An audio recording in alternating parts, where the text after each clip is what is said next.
السلام عليكم ورحمة الله وبركاته.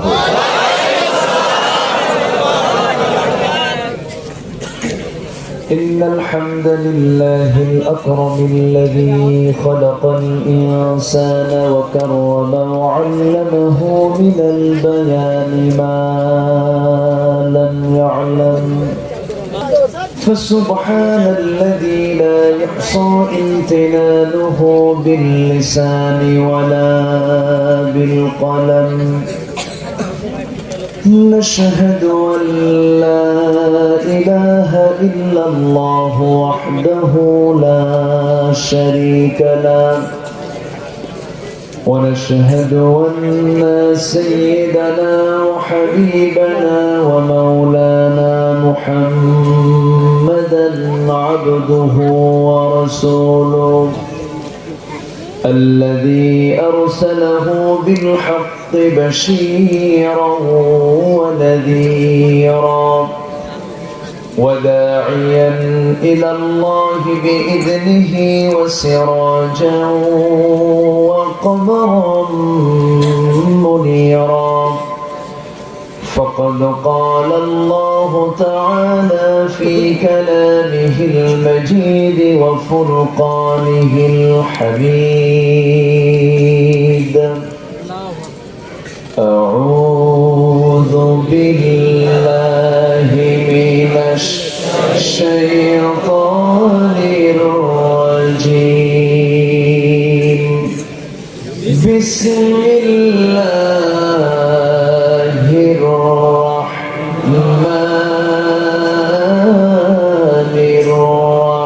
الرحيم.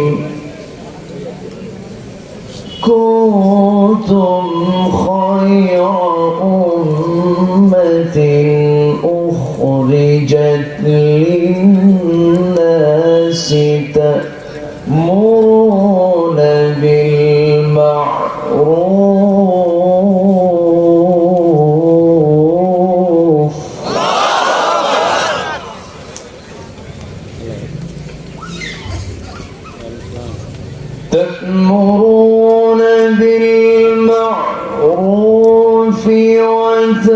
وتنهون عن المنكر وتؤمنون بالله.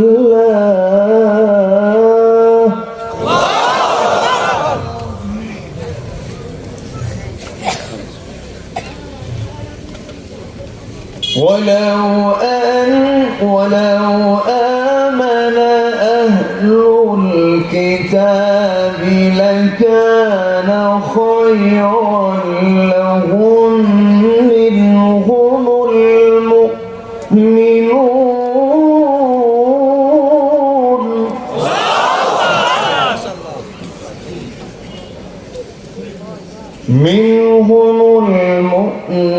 المؤمنون وأكثرهم الفاسقون.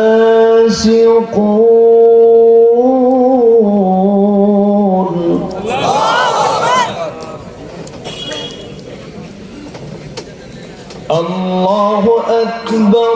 بسم الله الرحمن الرحيم.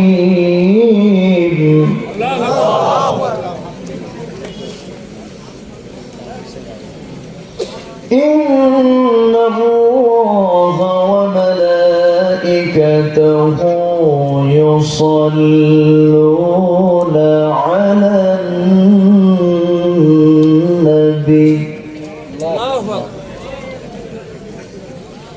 يا أيها الذين آمنوا صلوا عليه وسلموا تسليما. اللهم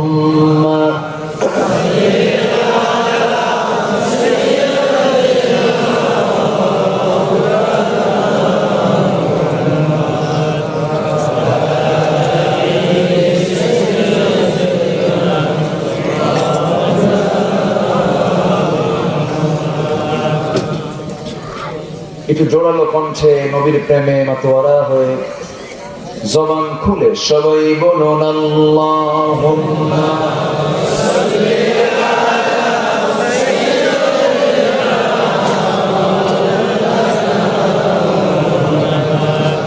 ওয়া আলা আলি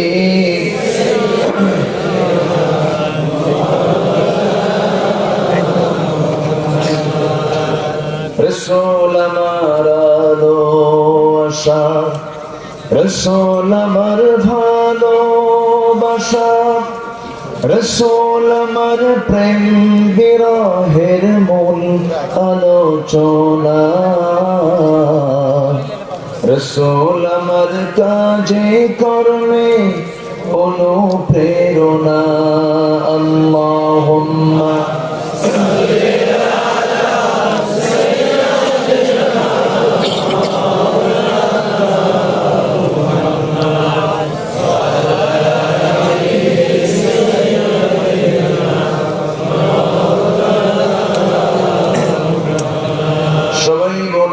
بلغ العلا بكماله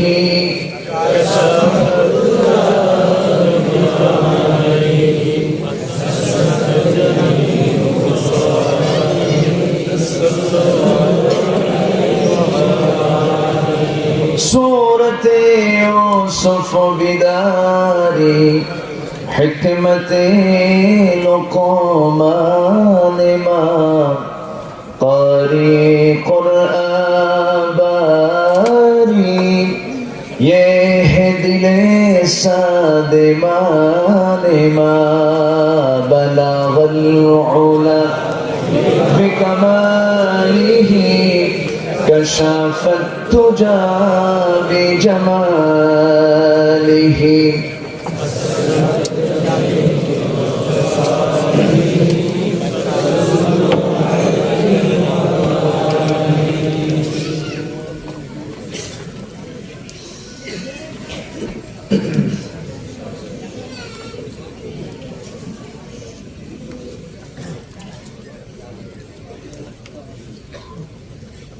রাজশাহী পোয়াবা উপজেলার আলীগঞ্জ বাথানপাড়া নূরে মদিনা হাফিজিয়া মাদ্রাসা মাহফিল ইন্তেজামি কমিটি কর্তৃক আয়োজিত তৃতীয় বার্ষিকী তাফসীর ও কোরআন মাহফিল 2021 এই মহৎ আয়োজনের সম্মানিত সুযোগ্য সভাপতি জনাব আলহাজ মুইনুল হক, আজকের প্রোগ্রামের বরেণ্য প্রধান অতিথি বিশিষ্ট রাজনীতিবিদ জনাব আজিজুল ইসলাম বেন্টু সাহেব, কথা বলেছেন হাফিজ কারি মাওলানা আব্দুর রাজ্জাক বিন ফাদিল, উপস্থিত হযরত উলামায়ে কেরাম, ফদলায়ে ইজম, সুশীল সমাজ, জাতির শ্রেষ্ঠ সন্তান, শিক্ষক মন্ডলী, জাতির বিবেক, সাংবাদিক বৃন্দ, আজকের মাহফিলের প্রধান আকর্ষণ যাদেরকে নিয়ে আজকের এই বর্ণাঢ্য এই বিশাল একটা আয়োজন, তাওহীদের পতাকাবাহী, কালেমার ঝান্ডাবাহী, দ্বীন ইসলামের নরসরদুল বীর মুজাহিদ, প্রাণ প্রিয় সম্মানিত দ্বীনী ভাইরা, আড়ালে বসে আছেন শ্রদ্ধেয়া সম্মানিতা মা বোনেরা। আলোচনার সূচনায় আনুষ্ঠানিকতার মধ্য দিয়ে আমার পক্ষ থেকে আবারও দিল খোলা সালাম, আসসালামু আলাইকুম ওয়া রাহমাতুল্লাহি তাআলা ওয়া বারাকাতুহু। সবাই কেমন আছেন? আমি কেমন আছি? উপর থেকে শুধু পানি পড়ে। হাজারো কাজের ফিরে ব্যস্ত সময় পাড়ি দিয়ে ক্লান্ত শ্রান্ত দেহটাকে যখন আমরা স্বস্তি দেবার জন্য আরামের বিছানার দিকে চলে যাব, ঠিক সেই মুহূর্তে আমরা বসে আছি কোরআনের টানে জান্নাতের বাগানে যে মনিব আমাকে আপনাকে আসার বসার তৌফিক দিলেন, সেই মহান রবের শানে আমরা বলে উঠছি আলহামদুলিল্লাহ। আবারও বলছি আলহামদুলিল্লাহ। চিৎকার মেরে বলছে আল্লাহুম্মা ইন্নী আসআলুকা আল হুদা ওয়াত তুকা ওয়াল আফাফা ওয়াল গিনা। সবাই বলি আল্লাহুম্মা লাকা আসলামতু ওয়া বিকা আমানতু ওয়া আলাইকা তাওয়াক্কালতু ওয়া ইলাইকা আনাবতু ওয়া বিকা খাসামতু। আমরা আল্লাহ তাআলা শুকর আদায় করে নিলাম। সম্মানিত হাজিরিন, উঠতে আমার দেরি হলো, শেষ হতে যদি দেরি হয় আমাকে টাইম দেবেন? সময় দেওয়া যাবে তো? জোরে বলি ইনশাআল্লাহ। আমাকে কমিটি বললেন আপনি 9টায় উঠবেন, তো এসে দেখি না হালতটা খুব একটা ভালো না, আসে নাই লোকজন, আসতে একটু দেরি হয়। আমাদের তো আসলে এদেশের যে কোনো জিনিস সময় যখন দেওয়া হয়, মাহফিল শুরু এখানে লেখা আছে বাদ আসর হইতে, লেখা আছে না? আসর কোথায় আর 11টা কোথায়? ট্রেন আসে 8টায়, টাইম হলো 9টায়, আসছে 8টায়। কি এত আগে আসলো? এটা গতকালকের ট্রেন, কথা বলছেন না? মাত্র 23 ঘন্টা ডিলে। এটা আমাদের এখনো সময় সচেতনতা এখনো আমাদের ভিতরে সৃষ্টি হয়নি। তবে সবচেয়ে মূল্যবান জিনিসটাই কিন্তু টাইম। ইসলামের সবচেয়ে উত্তম কাজ কোনটা? রাসূলকে প্রশ্ন করা হলো আইয়ুল আমালি আহাব্বু ইলাল্লাহ, আল্লাহ থেকে সবচেয়ে প্রিয় আমল কোনটা? রাসূল 3টা আমল বললেন, এর মধ্যে 1 নম্বর হলো আস-সালাতু আলা ওয়াক্তিহা, সময় মতো নামাজ। সময় মতো যদি নামাজ হয়, সময় মতো সকল কাজও হতে হবে। যে সময় সচেতন নয় সে প্রকৃত সত্যিকার অর্থে একজন খাঁটি ইমানদারও নয়। কথা বোঝা গেল? যে ইমানদার হবে সে সময় সচেতন হবে, তার সবকিছু হবে সময় মতো, সবকিছু হবে টাইম মাফিক, রুটিন মাফিক। ইমানদারের জীবন হবে এলোমেলো না রুটিন মাফিক? রুটিন মাফিক। যাই হোক, আমরা একটু উঠতে যেহেতু দেরি হয়ে গেছে মাদ্রাসার প্রোগ্রাম, আমরা একটু সময় নিয়ে বসবো। শিশু ভেজা রাত, কষ্ট হবে আপনার। হঠাৎ করে মনে হয় শীতটা পড়েছে, দিনে আবার গরম, রাতে শীত, বিভিন্ন রোগ আক্রান্ত হচ্ছে মানুষ। আমরা দোয়া করি আল্লাহ আমাদেরকে সকল বালা মুসিবত থেকে তুমি আমাদেরকে হেফাজত করো, জোরে বলি আমিন। সম্মানিত ভাইয়েরা, আমরা এসেছি আল্লাহর কালামের কিছু নির্যাস নেবার জন্য, আল্লাহর কালামের কিছু কথা আত্মস্থ করার জন্য, আমলের নিয়তে।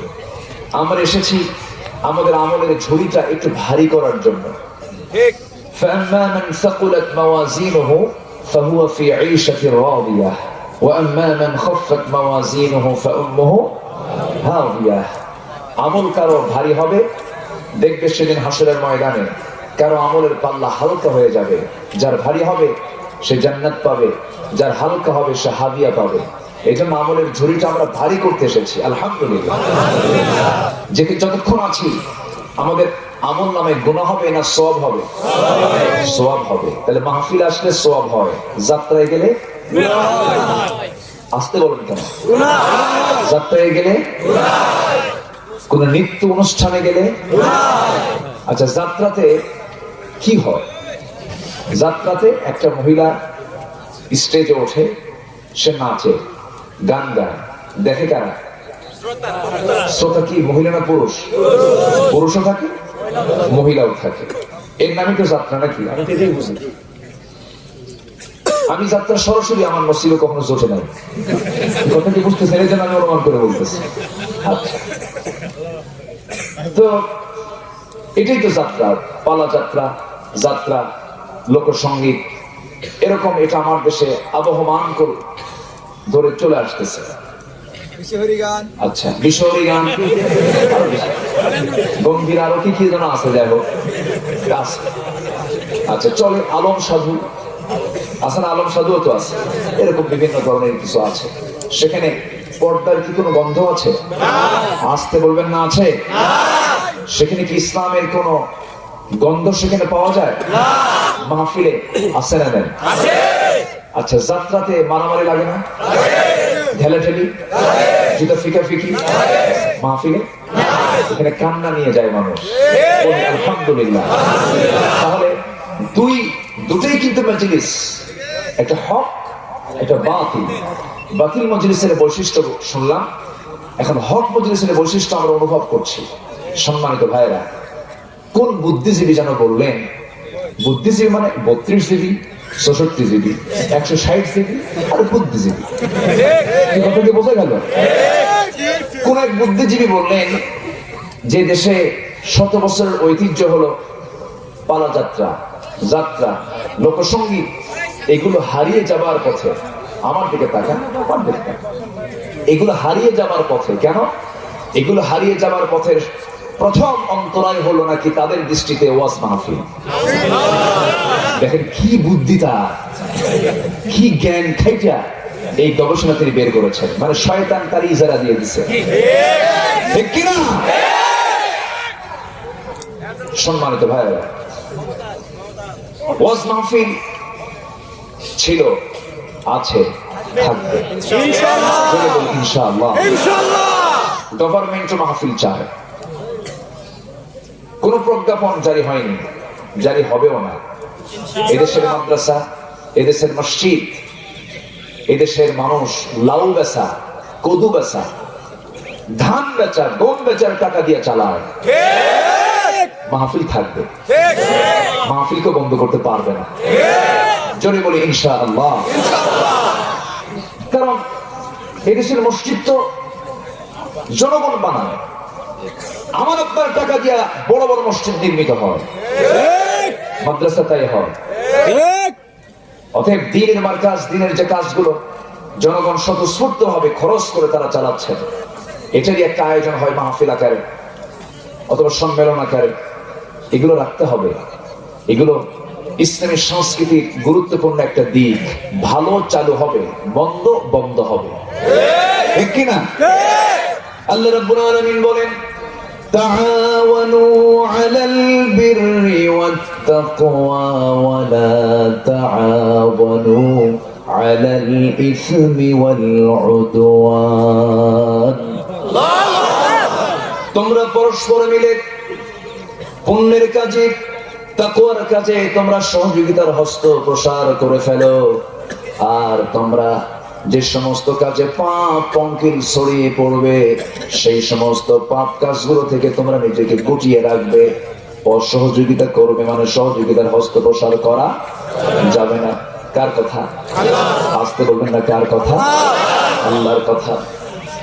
আমার ভাইরা, আল্লাহ রাব্বুল আলামিন মানুষের এই পৃথিবীতে বসবাসের উপযোগী করার জন্য বিশাল আকারের আকাশ বানিয়েছেন, সুপ্রশস্ত জমিন বানিয়েছেন এবং 7 সমুদ্র তিনি সৃষ্টি করেছেন। এর মাঝে অসংখ্য বৃক্ষরাজি, অসংখ্য প্রাণী কোন সৃষ্টি করেছেন, পক্ষী কোন সৃষ্টি করেছেন। এর মাঝে মানুষ নামে আল্লাহ তাআলা খলিফা আকারে মানুষকে পৃথিবীতে পাঠিয়েছেন। গোটা সৃষ্টির মাঝে শ্রেষ্ঠত্ব দান করেছেন আমি মানুষ। আমাকে শ্রেষ্ঠত্ব মর্যাদা কে দিয়েছেন? আসতে বলবেন না, কে দিয়েছেন? আমার মর্যাদা এমন, আমার সম্মান এমন, আল্লাহ রাব্বুল আলামিন এই পৃথিবীতে যত মানুষ সৃষ্টি করেছেন সবচাইতে সুন্দর করে মানুষকে বানিয়েছেন। আল্লাহ নিজে বলছেন, লাকাদ খালাকানাল ইনসানা ফি আহসানি তাকওয়িম। আলেম উলামা যারা আছেন, আহসান শব্দটা ইসমে তাফসীল থেকে এসেছে। সবচেয়ে সুন্দর করে পৃথিবীর মাঝে যত প্রাণীকুল আছে সবচেয়ে সুন্দর করে বানানো হয়েছে আমাকে এবং আপনাকে, এবং সবচেয়ে বেশি সম্মান দেওয়া হয়েছে আমাকে। আল্লাহ রাব্বুল আলামিন বলছেন, ولقد كرمنا بني آدم وحملناهم في البر والبحر جربنا الله أكبر আমি আদম সন্তানকে সবচেয়ে বেশি সম্মান দিয়েছি এবং তারা জলে স্থলে বিচরণ করতে পারে এমন যোগ্যতা আমি আল্লাহ রাব্বুল আলামিন দিয়েছি। পাখি বেশি ওড়ে না মানুষ বেশি ওড়ে? ভালো কিরকম পাখি কয়দিন কোথায় যায়? পাখি তো একটা ডাল থেকে আরেকটা ডালে যেতে পারে। হয়তো সাইপ্রাস থেকে কিছু পাখি অতিথি পাখি আসে, আমার দেশে আসে না, তাও তোমরা মেরে মুড়ে খায় শেষ করি। কিন্তু মানুষ চড়ছে বিমানে, কোথায়? আমেরিকা, 7 সাগর 13 নদী পাড়ি দিয়া আমেরিকা। কোন পাখি যায়? বলেন কোন পাখি যেতে পারে না, মানুষ চলে যাচ্ছে। এখন বলেন পাখি বেশি ওড়ে না মানুষ বেশি ওড়ে? মানুষ। পাখা নাই, কিন্তু পাখার বড় কিছু জ্ঞান আল্লাহ পাক মানুষকে দিয়েছে। যেরকম সুবহানাল্লাহ। সম্মানিত ভাইয়েরা, মানুষ কি গোটা পৃথিবীর সবকিছুকে মানুষের খেদমতের জন্য বানানো হয়েছে। এমন কোনো কিছু নাই যা বান্দার খেদমতে আসে না। সুবহানাল্লাহ বলবেন না? সব খেদমত। এখন বলতে পারেন বাঘ কোথায় থাকে? জঙ্গলে, রয়্যাল বেঙ্গল টাইগার। এটা আমাদের কি কল্যাণে আসে? প্রশ্ন আসতে পারে। এটাও আমাদের কল্যাণে আসে, বলি আলহামদুলিল্লাহ। ও তো সুন্দরবনের দারোগা। ও কি সুন্দরবনের কি? আমার দেশে বন খেকো লোক আছে না নাই? নাম শুনেছি বহু আগে, বন খেকো ওসমান, শুনেছিলাম না? হ্যাঁ, বন উজাড় করে দিত যদি বাঘ না থাকতো, সব কেটে কুটে সাইজ করতো। আমার দেশে দেশপ্রেমিক কিছু মানুষ আছে না, সব শেষ করে দিত। আল্লাহ পাক বনকে পাহারা দেওয়ার জন্য রেখে দিয়েছেন সেখানে আল্লাহ নির্দিষ্ট দারোগা, রয়্যাল বেঙ্গল টাইগার। যদি কোনো সলিমুদ্দি লোকালিটি বাদ দিয়ে জঙ্গলে আসে, একদম ঘাড় মটকাই দিবে। আল্লাহু আকবার বলবেন? তাহলে বান্দার এই সুন্দরবন বান্দার অকল্যাণ না কল্যাণ? এই সুন্দরবন পাহারার দরকার আছে না নাই? আল্লাহ সেজন্য সেখানে বাঘ রেখে দিয়েছে। এরকম করে আমরা যে কোনো সৃষ্টির দিকে তাকাই না কেন, কোন না কোন কল্যাণের জন্য আল্লাহ বান্দার জন্য এগুলো সব সৃষ্টি করেছেন। আল্লাহ নিজে বলছেন, কি সুন্দর করে দেখো। আল্লাহ রাব্বুল আলামিন বলেন, হুয়াল্লাযী খালাকা লাকুম মা ফিল আরদি জামিআ সুম্মা ইসতাওয়া ইলাস সামাই ফাসাওয়াহুন্না সাবআ সামাওয়াত। জোরে বলুন আল্লাহু আকবার। তিনি সেই মহান সত্তা যিনি আসমান জমিনে যা কিছু আছে সব তোমার জন্য সৃষ্টি করেছেন। আর তোমার দায়িত্ব কি? ইয়া আইয়ুহান নাসু উবুদু রাব্বাকুমুল্লাযী খালাকাকুম ওয়াল্লাযীনা মিন ক্বাবলিকুম লাআল্লাকুম তাত্তাকুন। জোরে বলুন আল্লাহু আকবার। তুমি মানুষ, তোমার কাজটা হলো তুমি কি করবে? জীবনের সকল জায়গায় নতি স্বীকার করবে কার? ইবাদত করবে কার? হুকুম মেনে চলবে কার? আইন মানবে কার? বিধান মানবে কার? বান্দা যখন ঈমান আনবে তখন সে তার ইচ্ছায় চলবে না, আল্লাহর ইচ্ছায় চলবে। সে তার নিজের বিধানে চলবে না, আল্লাহর বিধানে চলবে। ইবাদত মানে আমরা অনেকেই বুঝি না। আজকে আমার আলোচনার একটি অংশে একটা পাঠ থাকবে। ইবাদতটা মূলত কি বিষয়, কোরআনকে সামনে রেখে আমি কিছু কথা বোঝানোর চেষ্টা করব। তবে এলেম কেলাম তেমন কিছু নাই, তবে বসেছি যেহেতু চেয়ারে, কিছু তো বলতেই হয়। শুনবেন না? জোরে বলি ইনশাআল্লাহ। আমার ভাইয়েরা, আমি আলোচনার সূচনায় একটা আয়াতে কারিমা তেলাওয়াত করেছি। সেই আয়াতের ভিতরে আল্লাহ রাব্বুল আলামিন আমাদেরকে অধম বলেছেন না শ্রেষ্ঠ বলেছেন? শ্রেষ্ঠ বলেছেন। খাইর মানে শ্রেষ্ঠ, খাইর মানে শ্রেষ্ঠ। এবং আমার নবীজি তার হাদিসের ভিতরে মোট 11টি কাজ যারা করে তাদেরকে খাইর বলে সম্বোধন করেছেন। খায়রুকুম মান তাআল্লামাল কুরআনা খায়রুন নাস মান ইয়ানফাউন নাস, এরকম করে খাইর শব্দ রাসূল 11টা গুণওয়ালা ব্যক্তির শানে খাইর শব্দ প্রয়োগ করেছেন। নবীর কাছে শ্রেষ্ঠ হলো 11 জন, আমার আল্লাহর কাছে শ্রেষ্ঠ হলো সেই সমস্ত বান্দা। সূরা আলে ইমরান 110 নম্বর আয়াত আল্লাহ রাব্বুল আলামিন সুন্দর করে বলছেন, যারা পারেন ঠোঁটটা মিলিয়ে আমার সঙ্গে পড়ার চেষ্টা করুন, সওয়াব পেয়ে যাবেন। আল্লাহ রাব্বুল আলামিন বলেন, কুনতুম খায়রা উম্মাতিন উখরিজাত লিন-নাসি তা'মুরুনা বিল মা'রুফি ওয়া তানহাউনা 'আনিল মুনকার ওয়া তু'মিনুনা বিল্লাহ। জোরে বলুন আল্লাহু আকবার। তোমরা শ্রেষ্ঠ জাতি, তোমরা শ্রেষ্ঠ উম্মাহ, যাদেরকে মানুষের কল্যাণের জন্য পৃথিবীতে পাঠানো হয়েছে। তোমাদের কাজটা কি? তোমাদের কাজ হলো তোমরা প্রথমে কি করবে? সৎ কাজের আদেশ দেবে, অসৎ কাজের বাধা প্রদান করবে।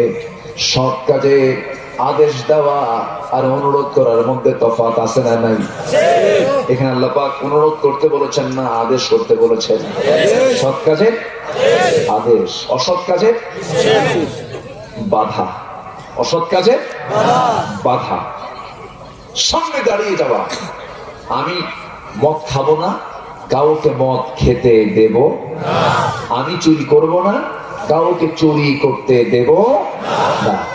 তাহলে এই প্রতিবাদ। আর আপনি যদি বলেন ভাই মদটা খাইও না, তফাৎ আছে না নেই? আচ্ছা, আপনি বলবেন মদ খাইও না, আমি খাবো, এখানে কোনো টক্কর লাগার সম্ভাবনা নেই। কিন্তু আপনি যখন বলবেন আমি মদ খেতে দেব না, আমি নিজে মদ খাবো না, সামনে লাঠি আছে না নাই? আসতে বলবেন না আছে না নাই? লাঠি আছে যেখানে, খেলা আছে সেখানে। এটাই তো কথা। খেলা হবে। দেখেন ভাষা কি, ভাষা দেখলেও তো টের পাওয়া যায় এগুলো কোন রুচির মানুষ।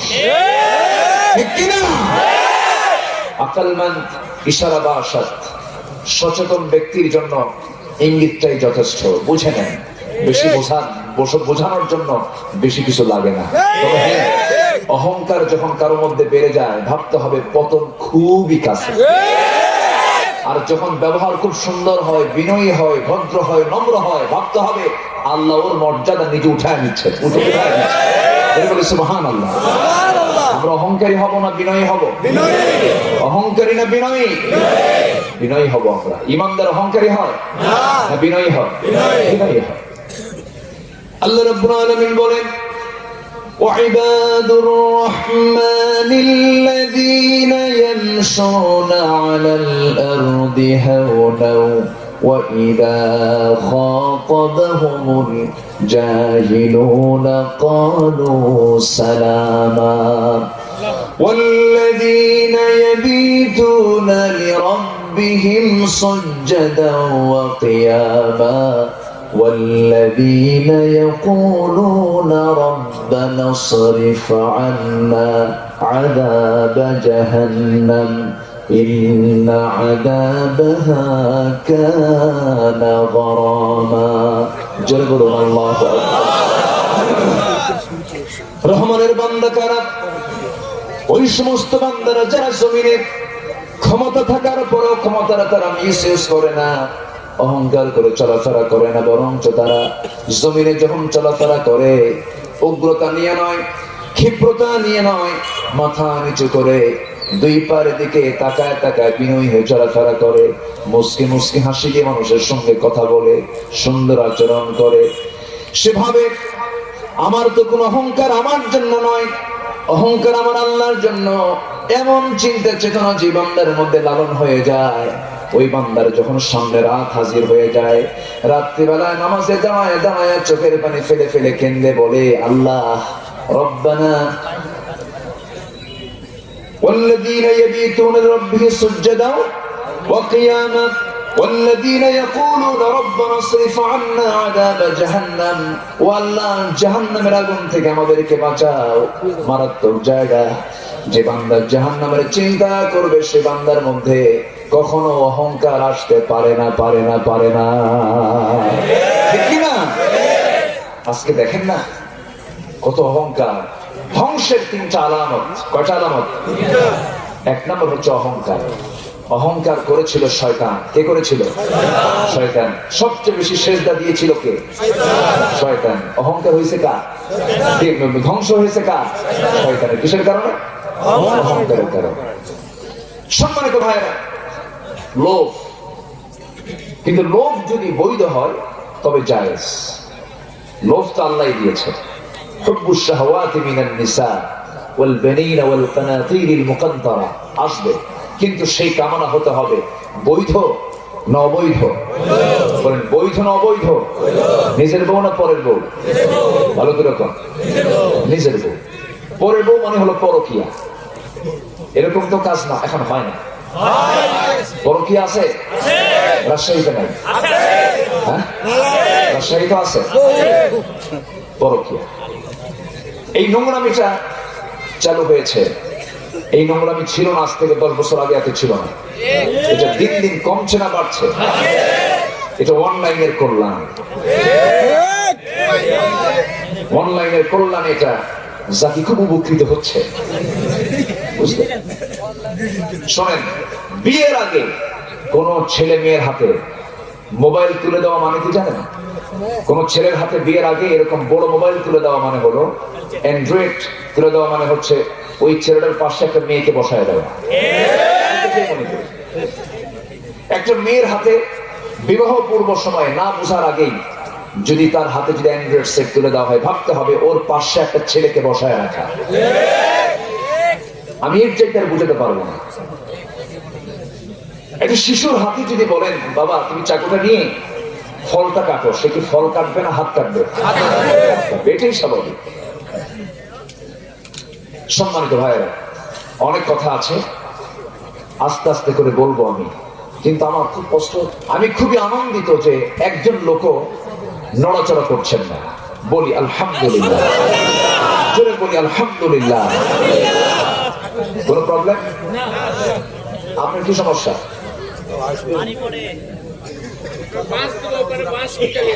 বাঁশ দিবে?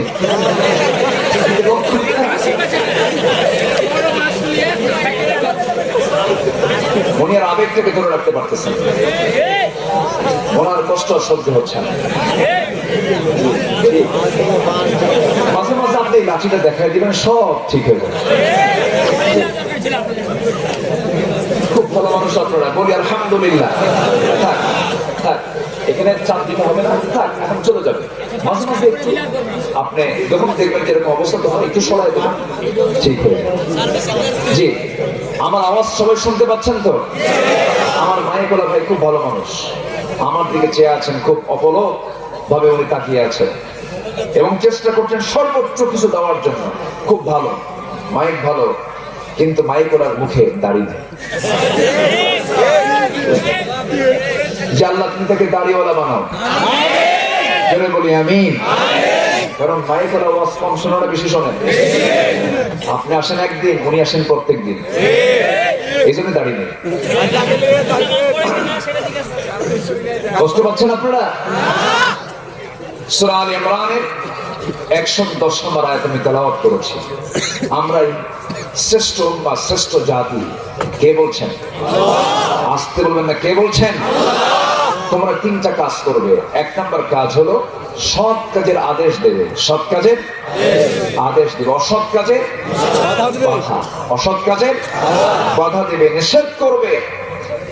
ফোর্স দিয়ে, ভলিউম দিয়ে এটাকে প্রতিহত করবে। মান রাআ মিনকুম মুনকারান ফালইয়ুগাইয়িরহু বিয়াদিহি, হাতের দ্বারা প্রতিহত করবে।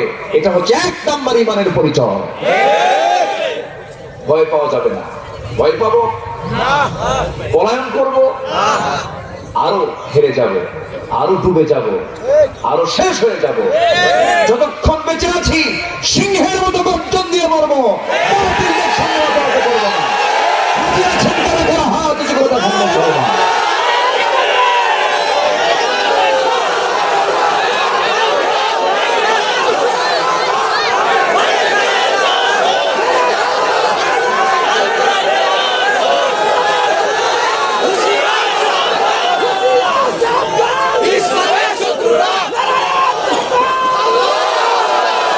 আল্লাহ তুমি সবার হাতকে কবুল করো, জোরে বলি আমিন।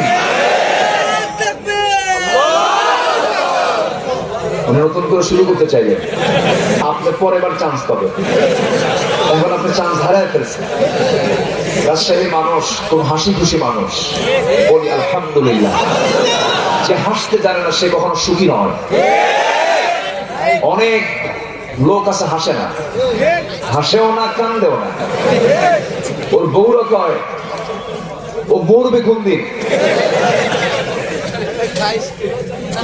হাসি আছে যে দেহে, সেই দেহে রোগ কম, ঠিক কি না? আমরা হাসবো, আমরা কাঁদবো, কার জন্য? হাসি এবং কান্না কে দিয়েছেন? আল্লাহ দিয়েছেন। রাসূল তো হাসতেন। আমার নবীর চেহারা সব সময় হাস্যোজ্জ্বল থাকতো, পেটে খাবার নাই, মুখে হাসি বন্ধ নাই। বলে সুবহানাল্লাহ। চাঁদের চেয়ে সুন্দর তুমি নবী আমার সাল্লাল্লাহু আলা। চাঁদের চেয়ে সুন্দর তুমি নবী আমার সাল্লাল্লাহু আলা। চাঁদ যত সুন্দর আমার নবী তার চেয়েও সুন্দর। সুন্দর মুখে হাসি না থাকলে হয়? হাসবো আমরা, জোরে বলি ইনশাআল্লাহ। কাঁদবো কার কাছে? আল্লাহর কাছে। স্ত্রীর সামনে মুস্কে হাসি দেব, ছেলের সামনে হাসবো, নাতির সামনে হাসবো, সবার সঙ্গে হাসি মুখে কথা বলবো। এটাও সাদকা, এটাও কি সাদকা, এটাও একটা দান। সম্মানিত ভাইয়েরা, আমার দিকে তাকান। না না, আমরা অন্যদিকে কোনো কিছু চিন্তা করবো না, একটু ওই দিকে তাকাই।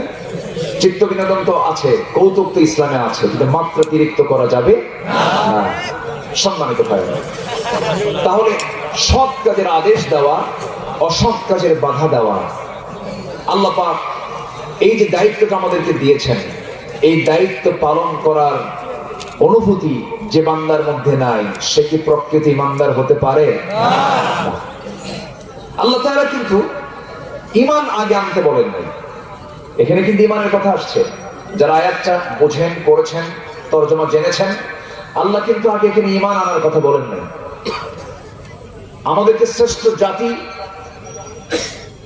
শ্রেষ্ঠ খেতাব দিয়েই বলছেন তোমরা কি করবে? সৎ কাজের আদেশ দেবে, অসৎ কাজে বাধা দিবে, নিষেধ করবে। এরপর আল্লাহ পাক ঈমানের ফাংশন এসেছেন। তাহলে আগে ঈমান আনা না আগে নীতিবান হওয়া? বলেন আগে নীতিবান হওয়া। আমরা নীতিভ্রষ্ট হব না। আচ্ছা ঠিক আছে, যে উনি পার্মানেন্ট কাজ করেছেন এবার, মানে ফজর পর্যন্ত হুজুর শুনবেন, হুজুর চালাবেন, বুঝেন নাই? খুব চালাক লোক।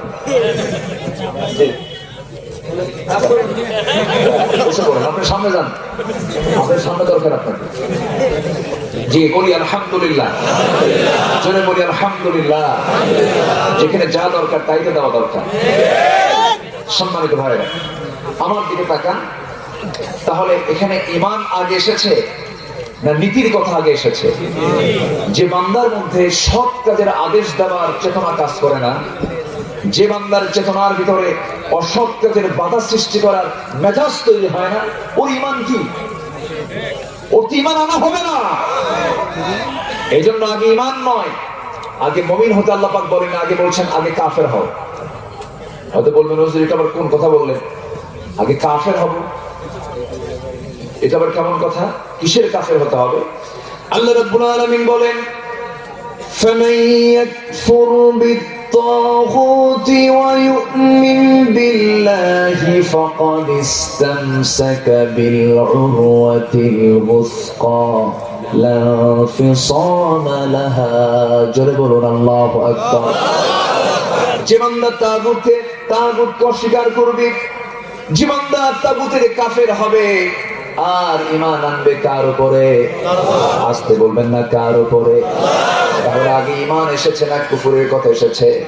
কুফরের কথা এসেছে। আগে কুফর হতে হবে, তাগুতের অস্বীকৃতি জানাতে হবে। তাগুতকে প্রত্যাখ্যান করে ঈমানের ফাংশনে আসো। তাগুতকে মেনে চলবা, দুনিয়ার বিধানকে মেনে চলবা, মদকে জায়েজ মনে করবা, জিনাকে জায়েজ মনে করবা, সুদকে জায়েজ মনে করবা। আবার হজের মৌসুমে হজ করে আসবা 3.5 লাখ টাকা খরচ করে। আবার যখন নির্বাচন সামনে চলে আসবে, মাথায় টুপি একখান লাগায় মসজিদের মেম্বারে বসে বুজুর্গ সাজবা, শয়তান তোমার কাছে হার মেনে গেছে, ঠিক কিনা? মদের বোতলকে আগে না বলো, জেনাকে আগে না বলো, সুদকে আগে হারাম স্বীকার করে নাও, এরপর ইমানের ফাংশনে আসো। এত সস্তা না, জান্নাত মামুর বাড়ির আবদার না। সাহাবীরা নাক কাটা, চোখ কাটা, কান কাটা নিয়া আল্লাহর সামনে হাজির হবেন, শহীদের দরজা পাবেন। আর তুমি তসবিহ চেপে চেপে জান্নাত তালাশ করবা, এত সস্তা জান্নাত নয়। জান্নাত পেতে হলে পরীক্ষা দিতেই হবে, দিতেই হবে। কার কথা? আল্লাহ রাব্বুল আলামিন সূরা আনকাবুতে বলেন, أحسب الناس أن يتركوا أن يقولوا آمنا وهم لا يفتنون। জোরে বলুন আল্লাহু আকবার। মানুষের ধারণা ঈমান এনেছি আর এমনি এমনি ঈমান এনেছি কথা বললে আমি তাকে জান্নাত দিয়ে দেব না, অবশ্যই তাকে পরীক্ষা করব। কার কথা? আল্লাহর কথা। আরেক জায়গায় লামে তাকিদ নুনে তাকিদ প্রয়োগ করে আরেক জায়গায় বলছেন ওয়ালা নাবলুওয়ান্নাকুম, অবশ্যই পরীক্ষা করা হবে বিশাইইন মিনাল খাউফ। পাঁচটা বিষয় তুলে ধরেছেন, অবশ্যই তোমাকে আমি পরীক্ষা করি ছাড়বো। তুমি যদি ঈমানের দাবিতে বলিয়ান হয়ে যাও, তোমাকে পরীক্ষায় পাশ করে জান্নাত পেতে হবে। পাশ ছাড়া জান্নাত হবে না। আমার ভাইয়েরা, আল্লাহ রাব্বুল আলামিন এই জন্য বলছেন, বান্দারে সৎ কাজের তুমি আদেশ দেবে, অসৎ কাজের তুমি বাধা প্রদান করবে। আমার নবীর সারা জীবনের কাজটা ছিল এটাই। যখন তিনি নবুয়ত পান নাই, 15 বছরের সেই টকবকে যুবক 25 বছর বয়স পর্যন্ত মুজাহাদা চালালেন, হালফুল ফুজুল গঠন করলেন, সমাজকে পরিবর্তন করার জন্য অনেক চেষ্টা করলেন, অন্যায় অপরাধগুলোকে বন্ধ করার জন্য অনেক চেষ্টা করলেন, কিন্তু আমার নবী পারলেন না। কিন্তু পারবেন কেমনে? কোরআন তো সেই সময় ছিল না। নবীর সামনে যখন কোরআনটা চলে আসলো, কোরআনটা সামনে নিয়ে আমার নবীজি যখন সৎ কাজের আদেশ, অসৎ কাজের বাধা দেওয়া যখন শুরু করলেন, আবু জেহেল ছিল সুদের মহাজন। আবু জেহেল কিসের মহাজন ছিল? এরকম মহাজন তো বাংলাদেশে নাই। আসতে বলবেন আছে না? নাই। সুদের টাকা নিয়ে হজে যায় না। সুদের কারবার যেটা করে ওটা সাইডে রাখে, বাবার জমি বিক্রি করে, বাবার জমি বিক্রি করে সেই টাকাটা নিয়ে বলা, হাজী সাহেব আমি হজে যাচ্ছি, আমাকে নিয়ে যান। এটা সম্পূর্ণ সলিড টাকা, হালাল টাকা, জমি বেচা, আমার পৈতৃক সম্পত্তি, আমার বাবা। হজ কোনো মতেই নষ্ট করা যাবে না, সুদের টাকা ঢুকানি যাবে এর মধ্যে। কথা কি বুঝতেছেন আপনি? কি হিসাব, কি অঙ্ক কষে যে হজের টাকার সাথে এই টাকার কোন মানে কি বলে অ্যাডজাস্ট করা যাবে না, সমঝোতা করা যাবে না, মিশানো যাবে না। সম্মানিত ভাইয়েরা, এরকম টেকনিক করে হজ করে সেই হজের প্রাপ্তিকে আল্লাহর কাছে আছে? আসতে বলবেন না আছে? কোন ক্রমেই নয়। আপনি হারাম টাকা ইনকাম যা করবেন সব আপনাকে ব্যাক করতে হবে, কোনো মাফ নাই এই জায়গায়। আপনাকে ব্যাক করতেই হবে, আপনাকে এটাকে ফেরত দিতেই হবে। আপনি জমি জবরদখল করেছেন, অসম্ভব। শেষ জীবনে বুড়ো হয়ে হজ করে এসে বলবেন আল্লাহ মাফ করে দাও, অসম্ভব। যার জমি নিয়েছেন তাকে ফেরত দিতেই হবে, ঠিক কিনা? এটা বান্দার হক। এটা কার হক? বান্দার হক। আমার এক ফ্রেন্ডের জমি ছিল ঢাকায়, 10 বছর উনি লন্ডনে ছিলেন। আসার পরে দেখে তার জায়গাতে একটা বিল্ডিং উঠে গেছে, জায়গাওয়ালা জানে না। 3 তলা বিল্ডিং, এসে দেখে তার জায়গায় 3 তলা বিল্ডিং। যে বিল্ডিং বানাইছে উনি আবার সমাজের খুব বড় সড়ো,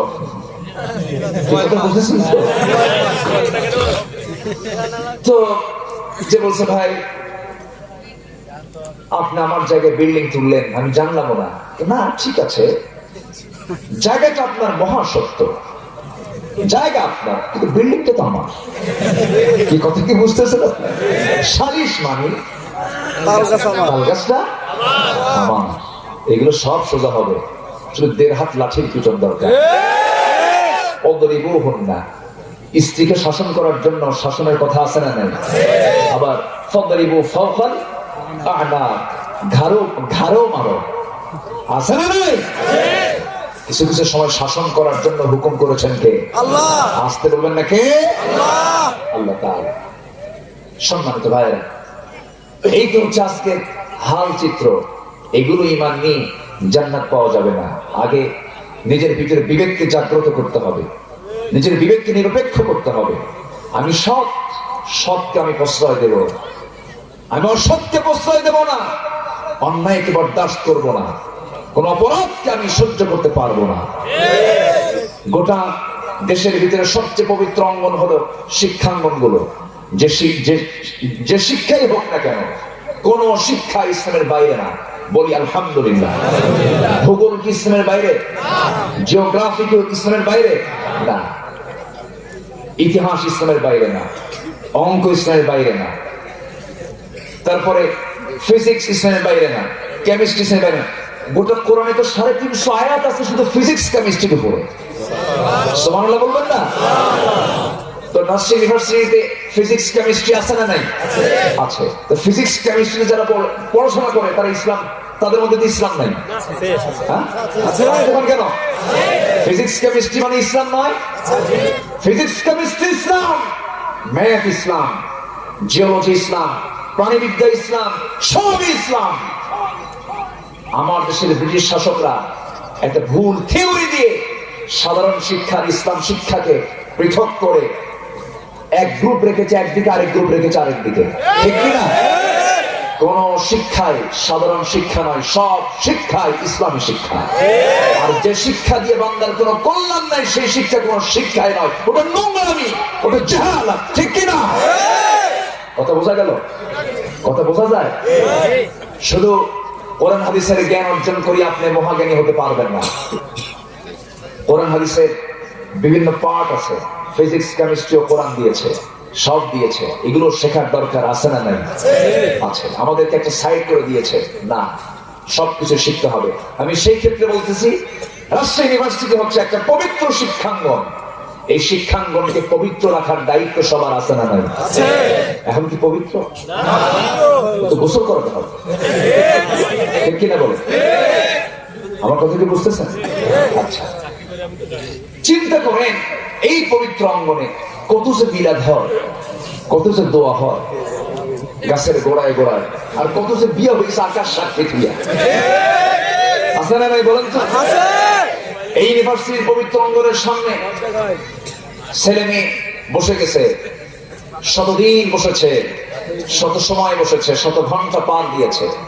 ছেলে ফাঁকি দিয়ে চলে যেতে চায়, মেয়ে বলে তুই পালাবি কই, খাইছি তোরে, তোকে পালাতে দেবো না তো, আজকে বিয়ে কর, তুই কই যাবি? এরকম ঘটনা এখন আছে না নাই? আছে না নাই? ছেলে বলে সাক্ষী লাগবে তো, এতদিন যে আমার সঙ্গে প্রেম করছে সাক্ষী কই? সাক্ষী আকাশ, সাক্ষী বাতাস, বরদাস সাক্ষী, তুই তো কবুল আবুল। এই কথা কি বোঝা গেল? এই তো হচ্ছে অবস্থা। এই নোংরামি গুলো চোখের সামনে পড়ে। তা'মুরুনা বিল মা'রুফ ওয়া তানহাউনা আনিল মুনকার।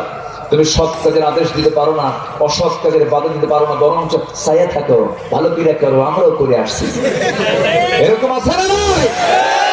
আল্লাহ বলছেন আগে এগুলো ঠিক করো, এরপর তু'মিনুনা বিল্লাহ, এরপর ঈমান আনো। কার কথা? আল্লাহ। আসতে বলবেন না, কার কথা? আল্লাহর কথা। আমার নবীজি যখন এই সমস্ত বিষয়ে যখন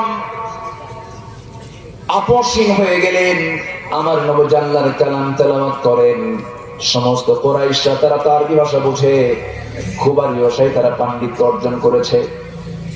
কুরাইশ গোত্রের লোকেরা প্রচন্ড মেধাবী ছিল। তারা আমার নবীজি যে সময় কোরআনটা পেয়েছিলেন সেই সময় সাহিত্যের চরম সোনালি সময় পার হচ্ছিল। সাবআ মুআল্লাকা, বড় বড় কবিরা আল্লাহর ঘরে তারা সুন্দর সুন্দর কবিতা গুলো ঝুলায় রাখতো, তাদেরকে পুরস্কৃত করা হতো। সেই যুগে সমস্ত কবিদের মুখে তালামের আল্লাহ রাব্বুল আলামিন এমন একটা কোরআন নাজিল করে দিলেন, সবাই শুনে বলছেন মুহাম্মদ কি কিতাব শুনলাম, জীবনে এমন সুন্দর কিতাব আমরা শুনি নাই। সুবহানাল্লাহ। সবাই আশ্চর্য হয়ে গেল। আমার নবীজির মুখ থেকে আল্লাহর কালাম যখন তেলাওয়াত হওয়া শুরু হয়ে গেল, সবাই আমার নবীর দিকে ঝুঁকতে লাগলো। আবু জেহেল মনে মনে চিন্তা করে এগুলো তো বন্ধ করা দরকার। সে করলো কি, পার্শ্ববর্তী দেশ বাহরাইন থেকে, এরপরে মাদিয়ান থেকে, বিভিন্ন জায়গা থেকে কিছু নর্তকী, কিছু নায়িকা, কিছু সঙ্গীত শিল্পী, কিছু কি বলে এরকম ধরনের কিছু সঙ্গীত শিল্পীগুলোকে, শিল্পীদের কি উচ্চ দামি উচ্চ চড়া মূল্যে তাদেরকে ভাড়া করে এনে দেশে শুরু করে দিল লাহওয়াল হাদিস। সূরা লোকমান যারা করেছেন, চতুর্দিকে সমস্ত গান বাজনা যখন শুরু করে দিল, আর বলে ফেললো ওয়াকালাল্লাযীনা কাফারু لا تسمعوا لهذا القرآن والغوا فيه لعلكم تغلبون। তোমরা কোরআন শুনতে যাও না, কোরআন শোনা থেকে নিজেকে গুটিয়ে রাখো, তোমরাই বিজয়ী হয়ে যাবে। কিন্তু আল্লাহর কথা হলো কোরআন শুনবে যত বেশি, ঈমান তত বেশি তাজা হয়ে যাবে। জোরে বলে সুবহানাল্লাহ। নবীজি চতুর্দিকে কোরআন তেলাওয়াতের প্রচলন করে দিলেন। সাহাবীরা শুধু কোরআন তেলাওয়াত করে, শুধু দাওয়াতি কাজ করে। এই কোরআন হলো শ্রেষ্ঠ মুজিজা। বলি আল্লাহু আকবার। আজকে সেই পবিত্র অঙ্গনে সব শিক্ষা থাকুক, কোনো সমস্যা নেই। অঙ্ক থাকুক, অঙ্ক না জানলে আপনি অর্থনীতি বুঝবেন কেমনে, হিসাব করবেন কেমনে, ইকোনমিক্স এর দরকার আছে না নেই? আছে, সবকিছুর দরকার আছে। ফিজিক্স কেমিস্ট্রির দরকার আছে, ইঞ্জিনিয়ারিং টেকনোলজির দরকার আছে। কোন বাহারুল উলুম, গোটা হাদিস মুখস্থ, 7টা কি বলে সিয়াসিত্তা তার মুখস্থ, বুখারী মুসলিম মুখস্থ, কোরআন মুখস্থ। অনেক কিছু যদি বলা হয় এখানে 30 তলা বিল্ডিং হবে, 20 কাঠার উপর বিল্ডিং এর প্ল্যান আপনি বের করেন। এটার একটা ইঞ্জিন কত টন রড লাগবে, কি ডিজাইন হবে, আপনি বের করেন। পারবেন? আসতে কোন কেন আসতে পারবে? সম্ভব না তার দ্বারা। তিনি ওগুলো করেন নাই, ওই গবেষণার তিনি স্পেশালিস্ট নন তিনি। এজন্য যে যে দিক থেকে কাজ করবে করুক, কিন্তু সবার জন্য সব শিক্ষার ভিতরে একটা কিতাবকে বাধ্যতামূলক সিলেবাস করা দরকার। সেই কিতাবের নাম কি? সেই কিতাবের নাম কি? এই জন্য আমি বলি কওমি মাদ্রাসাগুলোতেও উচিত ঢুকিয়ে দেওয়ার জেনারেল শিক্ষাগুলো, যেগুলো আমরা জেনারেল মনে করি, শিক্ষাগুলো ঢুকিয়ে দেওয়া দরকার। একমুখী নয়, আলেম ওলামা প্রত্যেকটা সেক্টরে তারা দ্বীনের জন্য কাজ করবে। আমার কথা কি বোঝা আসতেছে? আমাদের অন্তরগুলোকে, আমাদের মাইন্ডগুলোকে আরো ডেভেলপ করার চেষ্টা করি, নচেত আমরা টিকতে পারবো না। সামনের দিকে এগিয়ে যেতে হবে, সামনের দিকে। আমার বিশ্বাস আগামীর বাংলাদেশ ইসলামের বাংলাদেশ। বলি ইনশাআল্লাহ, বাংলাদেশ ইসলামের বাংলাদেশ। তবে শর্ত হচ্ছে আমরা ইবাদত করে যাবো কার? আসতে বলবেন না কার? অনেক কথা আছে, কথা তো কি বলি, অনেক রাত হলো, শেষ করে দেবো নাকি? আমি আর 1 ঘন্টা সময় দিলে আমি একটু ফিনিশিং এ যেতে পারবো। রাজি আছেন তো সবাই? একটা লোক বলেন নাই আপনারা? বলি আলহামদুলিল্লাহ, চলে বলি আলহামদুলিল্লাহ। যে মাদ্রাসার উদ্যোগে মাহফিল, এই মাদ্রাসা কি ছোটখাটো কোনো বিষয়? কি পড়া হয় বলেন তো? কি পড়া হয়? কোরআন পড়া হয়। আপনার সন্তান পিএইচডি নিয়েছে, দ্যাটস নো ম্যাটার। আপনার সন্তান বড় ইঞ্জিনিয়ার হয়েছে, কিচ্ছু না। আপনার সন্তান হাফেজ হয়েছে, অনেক কিছু হয়েছে। আলহামদুলিল্লাহ বলবেন না? জোরে বলি আলহামদুলিল্লাহ। আপনার সন্তান হাফেজের পরে পিএইচডি নিয়েছে, হ্যাঁ, এটা তার জন্য প্লাস। আপনার সন্তান হাফেজ হয়েছে, এরপর আপনার ছেলে ডাক্তার হয়েছে, এটা আপনার জন্য প্লাস। নচেত এই বিপদে, এই মুসিবতে আপনিও পড়বেন। বহু ডাক্তার আছে, তাদের মা না খেয়ে থাকে, বহু ইঞ্জিনিয়ার আছে, মা না খেয়ে থাকে। কোন বৃদ্ধাশ্রমে আজ পর্যন্ত আমি দেখি নাই যে কোন আলেমের মা, কোন আলেমের বাবা বৃদ্ধাশ্রমের আশ্রয় নিয়েছে। কারণ তার সিনার ভিতরে আছে কি? আর কোরআনের ভিতরে বাপমার কথা আছে না নাই? মেডিকেল সায়েন্সে বাপমার কথা আছে? ওখানে শুধু মেডিকেল সায়েন্স নিয়ে কথা আছে, ওগুলো নিয়ে কথা নয়। এই জন্য এই কিতাবটাকে আমরা নিয়মিত পড়বো না অনিয়মিত পড়বো? নিয়মিত না অনিয়মিত? কোরআন শুনবো বেশি বেশি, গান শুনবো এতক্ষণ ওয়াজ শুনে তাও কম কম শুনবেন, লক্ষণ তো ভালো মনে হচ্ছে না। এই ওঠে কে? ওখানে ওঠে কে? এই বসেন বসেন বসেন, কোন ওঠা উঠি নাই।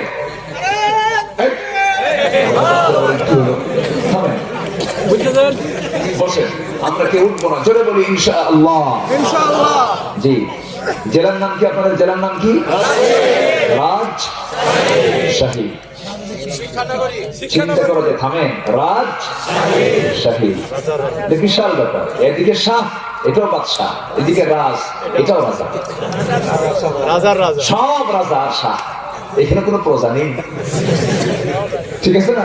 যেখানে সবই রাজা, প্রজা নেই, ওটা আবার কি রাজা? মহারাজা। আলহামদুলিল্লাহ, কত যে রাজশাহীর বয়ান করি, বিভিন্ন জায়গায় গেলে রাজশাহীর আম কি মজার আম, তাই না? আলহামদুলিল্লাহ বলবেন না? পৃথিবীর কোথাও এত মজার আম পাবেন? কোথাও আছে? ন্যাংরা আম, আমের নাম হলো ন্যাংরা, কিন্তু খুব মিষ্টি, কিন্তু নামটা খুব একটা জুতের না। আমি এক লোককে অনেকদিন আগে, বছর 14 আগে হবে, চাপায় মোনাকষা শিবগঞ্জ এরিয়াতে একটা মাহফিল আমি গিয়েছিলাম। বললাম, চাচা আমার প্রিয় আম হলো ন্যাংরা, কিন্তু আম তো ন্যাংরা, কিন্তু আম খেতে মজা, কিন্তু নামটা এরকম হলো কেন? বলতেছে, বাজান মনে হয় এই আমটার নাম কোন এক ন্যাংরা লোক রাখছিল। কথা কি বুঝতেছেন? যাই হোক, নামের আমি কারণ জিজ্ঞাসা করতে গিয়ে আমি সঠিক কারণটা আমি খুঁজে পাইনি। খুব সুন্দর জেলার মানুষ আপনারা। আজকে আমি শুধু কয়েকটা মেসেজ দিয়ে যাব। আমরা সামনে কোনো অন্যায় সহ্য করবো না। রাজি আছেন সবাই? অন্যায় যার সহ্য হবে না সেই ইমানদার, অন্যায় যার বরদাস্ত হবে না সে হচ্ছে পাকা ইমানদার। আবু যার গফারি রাদিয়াল্লাহু তাআলা আনহু রাসূলকে খুঁজতেছেন মক্কায়, ইসলাম কবুল করবেন। গেফার গোত্র থেকে তিনি অনেক মাইল, অনেক দূর অতিক্রম করে তিনি মদিনায় ঢুকেছেন, মক্কায় ঢুকেছেন, রাসূলকে তালাশ করছেন। রাসূল নাই, আমার নবীজি তার বাড়িতে নাই, কাবার আশেপাশেও নাই। আমার নবীজিকে খোঁজার জন্য তিন চারটা দিন চলে গেল।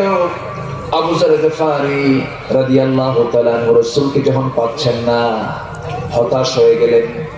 কোনো খোঁজ নাই, কোনো খবর নাই। আমার নবীজি গোয়েন্দা সংস্থার সদস্য ছিলেন সাইয়েদনা আলী রাদিয়াল্লাহু তাআলা আনহু। হযরত আলী লক্ষ্য করছেন এই যুবকের পরিচয় তো এই এলাকার সে মানুষ না, দূর থেকে এসেছে, চেহারাতে এরকম কোন গন্ধ পাচ্ছি। ভালো করে লক্ষ্য করলে দেখা যাবে রাজশাহী অঞ্চলের মানুষের চেহারার সঙ্গে রংপুরের চেহারার কি সমিল আছে না নাই বলেন? আছে, কিন্তু বোঝা যায় আঞ্চলিকতার চেহারার মধ্যে একটা আলাদা ভাব লক্ষ্য করা যায়। রাসূল তার প্রিয় সাহাবী আলী যখন ওই যুবকটার দিকে তাকালেন, এটা মক্কার মানুষ, নতুন নতুন মনে হচ্ছে।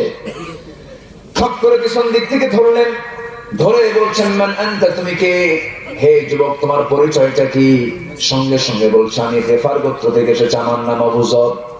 কেন এসেছে, কি উদ্দেশ্য তোমার? সঙ্গে সঙ্গে বলতেছে, 4 দিন হয়ে গেল আমি শুনেছি মুহাম্মদ বিন আব্দুল্লাহ নামে নাকি একজন আল্লাহর নবীর আগমন হয়েছে মক্কায়, আমি তার সঙ্গে সাক্ষাৎ করতে চাই। সাইয়েদনা আলী বললেন, শোনো আবু যর, যা বলেছ একবার বলেছ, এই কথার দ্বিতীয়বার তুমি উচ্চ স্বরে বলতে যেও না, কারণ মক্কার হাওয়া ভালো না, মক্কার পরিবেশ খুব অশান্ত। আবু জাহেল চতুর্দিকে এত তার বাহিনী ছেড়ে দিয়েছে যে কোন একটা মুসলিম পেলে পরে সে দুনিয়া থেকে বিদায় করে দেবে। চরম ভাবে সে দমন করছে মুসলমানদেরকে, দলীয় নিবন্ধন বাতিল করে দিয়েছে,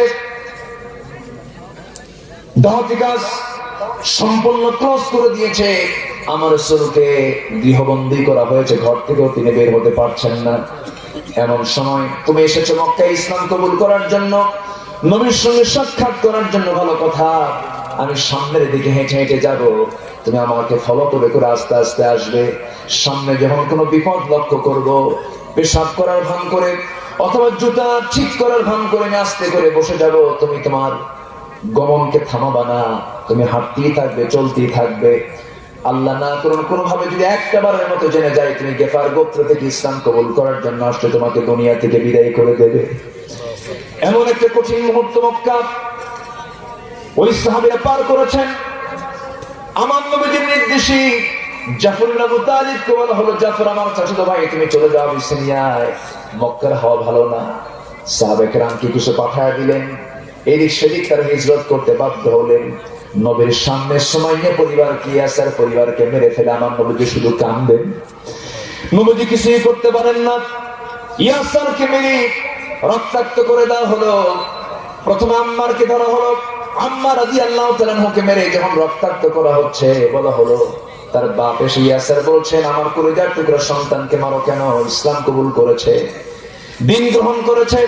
সঙ্গে সঙ্গে ইয়াসার তার পিতা বলছেন, আমিও তো করলাম আশহাদু আল্লা ইলাহা ইল্লাল্লাহু ওয়াহদাহু লা শারীকা লাহু ওয়া আশহাদু আন্না মুহাম্মাদান আবদুহু ওয়া রাসূলুহু। কি কালেমার স্বীকৃতি তিনি দিয়ে দিলেন। সঙ্গে সঙ্গে সমস্ত লোকেরা, সমস্ত কুরাইশরা, সমস্ত কাফের গোষ্ঠীরা তার উপরে দারুণ খেপে গেল, রেগে গেল। এক পর্যায়ে টর্চার করতে করতে একটা পা দড়ি দিয়ে বেঁধে একটা ঘোড়ার পার সঙ্গে বেঁধে দিল, আরেকটা পা আরেকটা ঘোড়ার সঙ্গে দড়ির সঙ্গে বেঁধে দিল। দুই দিকে দুই ঘোড়া চালায়া দিয়া মুরগির রানের মতো দুই টুকরো করে দুনিয়া থেকে বিদায় করে দেওয়া হলো। আমার নবী যে দৃশ্যগুলো দূর থেকে অবলোকন করছিলেন, কিন্তু নবীর হাতে তখন ক্ষমতা নাই, রাষ্ট্রীয় ক্ষমতা নগর চালাচ্ছে আবু জেহেলরা, র‍্যাব, সিকা, কোবরা সব তাদের হাতে। আমার নবীজি আর কি করবেন? আমার নবীজি শুধু তাদের জন্য চোখের পানি ফেলে ফেলে কাঁদতেছেন আর বলছেন, আল্লাহ সুযোগ একটা তুমি আল্লাহ দিয়ে দাও, একটা পরিবেশ তুমি আল্লাহ দিয়ে দাও। এমন সময় সুমাইয়াকে ধরেও ইয়াসারকে যখন শহীদ করে দেওয়া হলো, হযরত ইয়াসারের প্রতি এমন অত্যাচার সহ্য করতে না পেরে স্ত্রী এসে বাইরে এসে বলছে, আবু জেহেলের লোকেরা, আমার স্বামীকে তোমরা যে কারণে মেরেছো, আমিও সেই কালেমার স্বীকৃতি দিয়ে দিয়েছি। বর্ষার আঘাতে বুকের মধ্যে বর্ষা ঢুকায়া পিঠ দিয়ে বের করে সুমাইয়াকে দুনিয়া থেকে বিদায় করে দেওয়া হলো। ইসলামের প্রথম মুসলিমা একজন মহিলা মুসলিমা শহীদকে বলেন সুমাইয়া। এই সুমাইয়া দৃষ্টান্ত স্থাপন করলেন, দুনিয়া থেকে বিদায় নিলেন। আমার নবী দূর থেকে শুধু বলছেন, সবরান আলা ইয়াসার, সবরান আলা ইয়াসার, ফাইন্না মাওয়াইদাকুমুল জান্নাহ, ধৈর্য ধরো, তোমাদের জন্য আল্লাহর জান্নাতের ওয়াদা হয়ে গেছে। সুবহানাল্লাহ, সুবহানাল্লাহ। ওই হলো মক্কার পরিবেশ। আমার নবীজি সামনে দিকে গুহার ভিতরে আশ্রয় নিয়েছেন। হযরত আলী এই যুবককে সঙ্গে করে নিয়ে নবীর সামনে হাজির হয়ে গেলেন। নবীকে এক পলক দেখা মাত্রই আবু যার গেফারি বলছেন, এত সুন্দর চেহারার মানুষ আল্লাহর পয়গম্বর ছাড়া কেউ হতে পারে না। কয়বার দেখেছেন? আর আবু জেহেল দেখছে কয়বার? আবু জেহেল সারা জীবন অসংখ্যবার। আমার নবীর ঘরের সঙ্গে তার ঘর, যারা গেছেন আমার নবীর ঘরের সঙ্গে তার ঘর, আমার নবীজির বেড়ে ওঠা, আমার নবীজির গড়ে ওঠা, আমার নবীজিকে দেখা, সব কিছু আবু জেহেল করেছে। এবং আবু জেহেল সে নিজেও জানতো, বুঝতো যে মুহাম্মদ সত্যি আল্লাহর নবী, এতে কোনো সন্দেহ। বদর যুদ্ধের দিন বলা হলো 350 মাইল অতিক্রম করে চলে গেছে বদর প্রান্তরে, লোহিত সাগরের পাশ দিয়ে দিয়ে চলে গেছে। সব নেতারা সেই বদর যুদ্ধে কিন্তু সব দূরে গেছে, অথবা শাইবা, মুগিরা, ওয়ালিদ, কেউ বাদ নাই, সব গেছে বদরে। সব নেতারা এক জায়গায় হয়ে, সবাই এক জায়গায় হয়ে আবু জেহেলকে বলতেছে, আচ্ছা সত্যি করে বলো তো, আমরা এত কষ্ট করে আসলাম যার বিরুদ্ধে যুদ্ধ করতে, সত্যি করে আবু জেহেল তুমি কও তো মুহাম্মদ লোকটা কেমন? আবু জেহেল কয়, আকাশের নিচে আর জমিনের উপরে আমার চোখে মুহাম্মদ বিন আব্দুল্লাহর চাইতে ভালো চরিত্রবান মানুষ একটাও চোখে পড়ে নাই। চিন্তা করা যায়? সবাই বলে তাহলে যুদ্ধ করতে আসলে কেন? আসার একটাই কারণ, কথা বোঝা যায়? কথা বোঝা যায়? সম্মানিত ভাইরা, একটা আয়াত আছে, সে আয়াতের নাম হলো সিয়ারের আয়াত। গদি আয়াত। বলেন তো সেটা কি বলেন তো? আয়াতুল কুরসি। আয়াতুল কুরসি। আমরা আয়াতুল কুরসি দিয়ে শুধু বিপদ দূর করি। কি দূর করি? বিপদ। হেরে গেলে হেরে না যায়, সংরক্ষণ হয়। কিন্তু আয়াতুল কুরসি যে আয়াতের নাম, আয়াতুল কুরসি, চেয়ারের আয়াত। মানে কি? চেয়ার বান্দা না আল্লাহ? ক্ষমতা কার? আন্নাল কুওয়াতা লিন-নাসি জামিআ, নাকি? হ্যাঁ, আন্নাল কুওয়াতা লিল্লাহি জামিআ, সকল ক্ষমতার উৎস কে? আল্লাহ। আরো জোরে আল্লাহ, আরো জোরে আল্লাহ। তাহলে এই আয়াত বলে দিচ্ছে গদি সমস্যার সমাধান যদি করতে চাও আয়াতুল কুরসি পড়ো। আয়াতুল কুরসি পড়ে গদি সমস্যার সমাধান করো। আজকে গোটা পৃথিবীতে সবচেয়ে বড় সমস্যা কি সমস্যা? আমেরিকাতে আছে না? আছে। আছে না? ভারতে নেই? আছে। মায়ানমারে আছে? বাংলাদেশে তো নাই। আছে। বাংলাদেশে সব চেয়ারম্যান হতে চায়, সবাই চেয়ারম্যান। আমি আসছি মার্কেট দিবেন ভোট, আছে না নাই বলুন? চেয়ারম্যান কি বানানো? এই থামেন। তাহলে এই সমস্যার সমাধান তো কোরআনে নাই, নাকি? আসতে বলবেন না, আছে না নাই? কেমনে আছে? আসতেছি, ধীরে ধীরে আসতেছি। ইবাদতটা কি একটু বুঝলেই আমরা বুঝতে পারবো, সব কিছু বুঝবো। জোরে বলি ইনশাআল্লাহ। ইনশাআল্লাহ। তুআদ্দুল আমানাতি ইলা আহলিহা ওয়া ইযা হাকামতুম বাইনান নাস আন তাহকুমু বিল আদল। জোরে বলি আল্লাহু আকবার। আমি খুবই খুশি, আনন্দিত। লোকজন এত রাত ধরে বসে বসে কোরআন শোনে। বলি আলহামদুলিল্লাহ। মায়েরা আসছে? জি আসছে। মায়েরা আসছে না? কোথায়? পাশে। আচ্ছা, মাদেরকে বসানোর সুযোগ দেওয়া হয়েছে। বলি আলহামদুলিল্লাহ। জি, আল্লাহ তুমি মাদেরকে কবুল করো। জোরে বলি আমি। একটু সময় দিন আমাকে। আমি একটু একটা প্রতিকূল সময় উঠেছে আলোচনায়। এই সময় আসলে আলোচনার সময় না, একটু আগে উঠলে ভালো হতো। একটু কি করবেন, পরিবেশ চলে এসেছে, সামনে আর একটু সময় নিয়ে কথা বলতে চাচ্ছি। আবু যর গফার রাসূলকে দেখি বললেন, আপনি যে আল্লাহর নবী, আপনার কিছু বলার দরকার নাই, আমি কালিমা পড়ে নিলাম। সুবহানাল্লাহ। জোরে বলি সুবহানাল্লাহ। সুবহানাল্লাহ। হিদায়াতের মালিক কে? আল্লাহ। আসতে বলবেন না কে? আল্লাহ। আচ্ছা, আবু লাহাব নবীর কি হয়? চাচা। চাচা। রাসূল কি আবু লাহাব দেখে না? আবু লাহাব রাসূলকে দেখলে সে খুশি হতো না রেগে যেত? রাসূলকে দেখলে আবু লাহাবের রাগ হতো। কি হতো? রাগ হতো। আর সাহাবীদের যদি রাসূলকে দেখতো তাহলে কি হতো? খুশি হতো। তাহলে একই চেহারা, একই চোখ, কিন্তু একজনের পজিটিভ চিন্তা আর একজনের নেগেটিভ চিন্তা। সম্মানিত ভাই, আজকের সমাজেও আলেমদেরকে দেখলে এক শ্রেণীর গায়ে জ্বালা পড়া করে। আছে না নাই? আলেমদের চেহারার দিকে তাকায় যাদের গা চলে, ওদের জানাজা কোনো আলেম দিয়ে দেওয়ার দরকার নেই। ওদের জানাজা ওই সমস্ত লোক পড়াবে যাদের চরিত্র ওদের মতো চরিত্র। আমি তো এটাই মনে করি। আমার দিকে তাকে নাকালমান ইশারা বাসা, একটু ইঙ্গিতটাই যথেষ্ট বুঝে নেন। সম্মানিত ভাইয়েরা, ইসলাম কোথায় থাকবে আর কোথায় থাকবে না তুমি মন্তব্য করার কে? ইসলাম কি তোমার বাবা? ইসলাম কার? তুমি তো কিছুদিন পরে থাকবে না, আমিও থাকবো না, সব হেরে যাবো একদিন। হেরে যাবো না? হেরে যাবো, আমরা থাকবো না। ইসলাম ছিল, আছে। সুবহানাল্লাহ। ইসলাম কার? ইসলাম আল্লাহ। কি সমস্যা? বসেন। কোন সমস্যা, অসুবিধা? যে বলি আলহামদুলিল্লাহ। এখানে আসেন না, ফজর পর্যন্ত চালাবো আছে, দেখা যায়। তাহলে সৎ কাজের আদেশ আগে, অসৎ কাজের বাধা, এই দুটো কাজ করে আমরা ঈমান আনবো কার উপরে? আসতে কার উপরে? আল্লাহ। তাগুতকে অস্বীকার করে ঈমান আনবো। খুশি হবেন কে? আল্লাহ। খুশি হবেন কে? আল্লাহ। তাগুতকে লালন করে ঈমান আনার কোনো দাম নাই।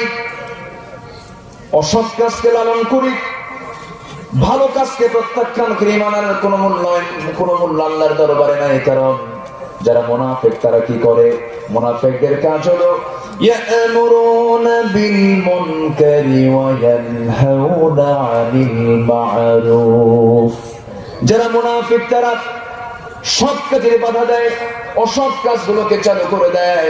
আর ইমানদার তো তারাই, ওয়াল মুমিনুনা ওয়াল মুমিনাতু বা'দুহুম আউলিয়াউ বা'দ يأمرون بالمعروف وينهون عن المنكر ويقيمون الصلاة ويطيعون الله ورسوله جربوا يا الله أكبر দোয়া করি কি করবো এই যে বুঝি না কিছু ও ছাত্র ওরা না হ্যাঁ শিক্ষক ওয়ার্নিং দিয়ে দিছে কোনো কাহিনী নেই ওরা চলে যাবে না ছাত্র তোমরা থাকো আর কিছু সময় আমরা থাকি যে তাহলে মুমিনদের কাজ হলো তারা সৎকাজের আদেশ দেবে অসৎ কাজের কি করবে বাধা দেবে এবং নামাজকে কায়েম করবে কি কায়েম করবে নামাজ আমরা সবাই কি নামাজ পড়ি সবাই কি নামাজ পড়ি কয়েকটা নামাজ নামাজকে আমরা ছেড়ে দেবো কেউ